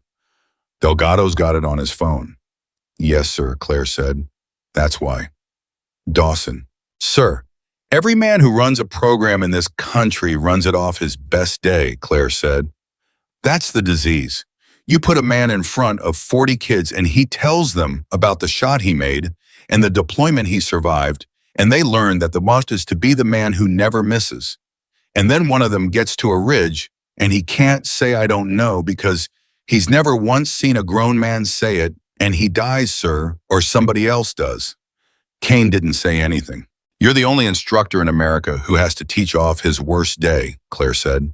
It's in the paper. You can't hide it. Every kid who walks through that gate is going to know before he unpacks that Captain Ethan Kane tore up a target and called a Master Chief sweetheart and was wrong out loud in front of everybody. And sir, she set the bolt down. That is the single most valuable thing anybody has ever brought onto this base. Kane's throat worked. They'll never approve it, he said. They already did, Claire said. Chief? Halverson handed him an envelope. Kane opened it. He read 4 lines and stopped and read them again. There's a signature, he said. Yes, sir, Claire said. It's not yours. No, sir. And Kane said, it's his. He's a civilian now, Claire said. Turns out a civilian can write a letter of recommendation, sir. And it turns out a board reads it a lot more carefully when the man who wrote it has nothing left to gain. 1 year, Sergeant Ryan Miller graduated first in his cycle, and the evaluation in his file said in Ethan Kane's handwriting, this man asked questions. Put him where the questions matter. Torres finished third and got the wind instructor billet, and the first thing he did was take the meter off the tripod and hand it to a 19-year-old and say, this tells you what the air is doing right here. Now go look at the birds. Danny Cole came back in as a civilian instructor for the radio in signals block, and he taught one class once a cycle, and it was 90 minutes long, and it was called Page 9, and there was not a recruit in 5 years who ever forgot it. Halverson retired at 33 years and gave Claire the pen, and Master Chief Claire Dawson stayed in the equipment building counting things because that's what she'd asked for. And every Sunday morning at 1400 hours, she and Ethan Kane walked out to Lane 9 and lay down in the dirt and shot it, and they didn't talk about it much, and neither one of them ever hit it every time. Because that's the thing about 1,547 meters. It's makeable, it's not certain, and no amount of wanting has ever moved a bullet 1 inch. 2 years. There's a plaque at the firing point on Lane 9 now. Kane put it there himself, and Vance drove out from wherever he lives now to watch him do it, and he stood at the back in a jacket from a hardware store with no rank on it anywhere, and nobody made him stand at the front. There are no names on it. 41 kids a cycle ask about that, and every single time the instructor gives the same answer. Because that's the answer Ethan Kane gave the first cycle, and it's the answer Torres gives now, and it's the answer Miller will give when he's 50.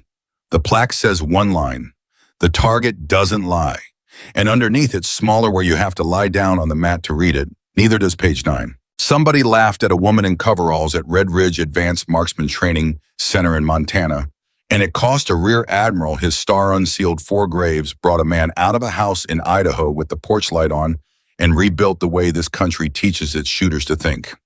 She never raised her voice once.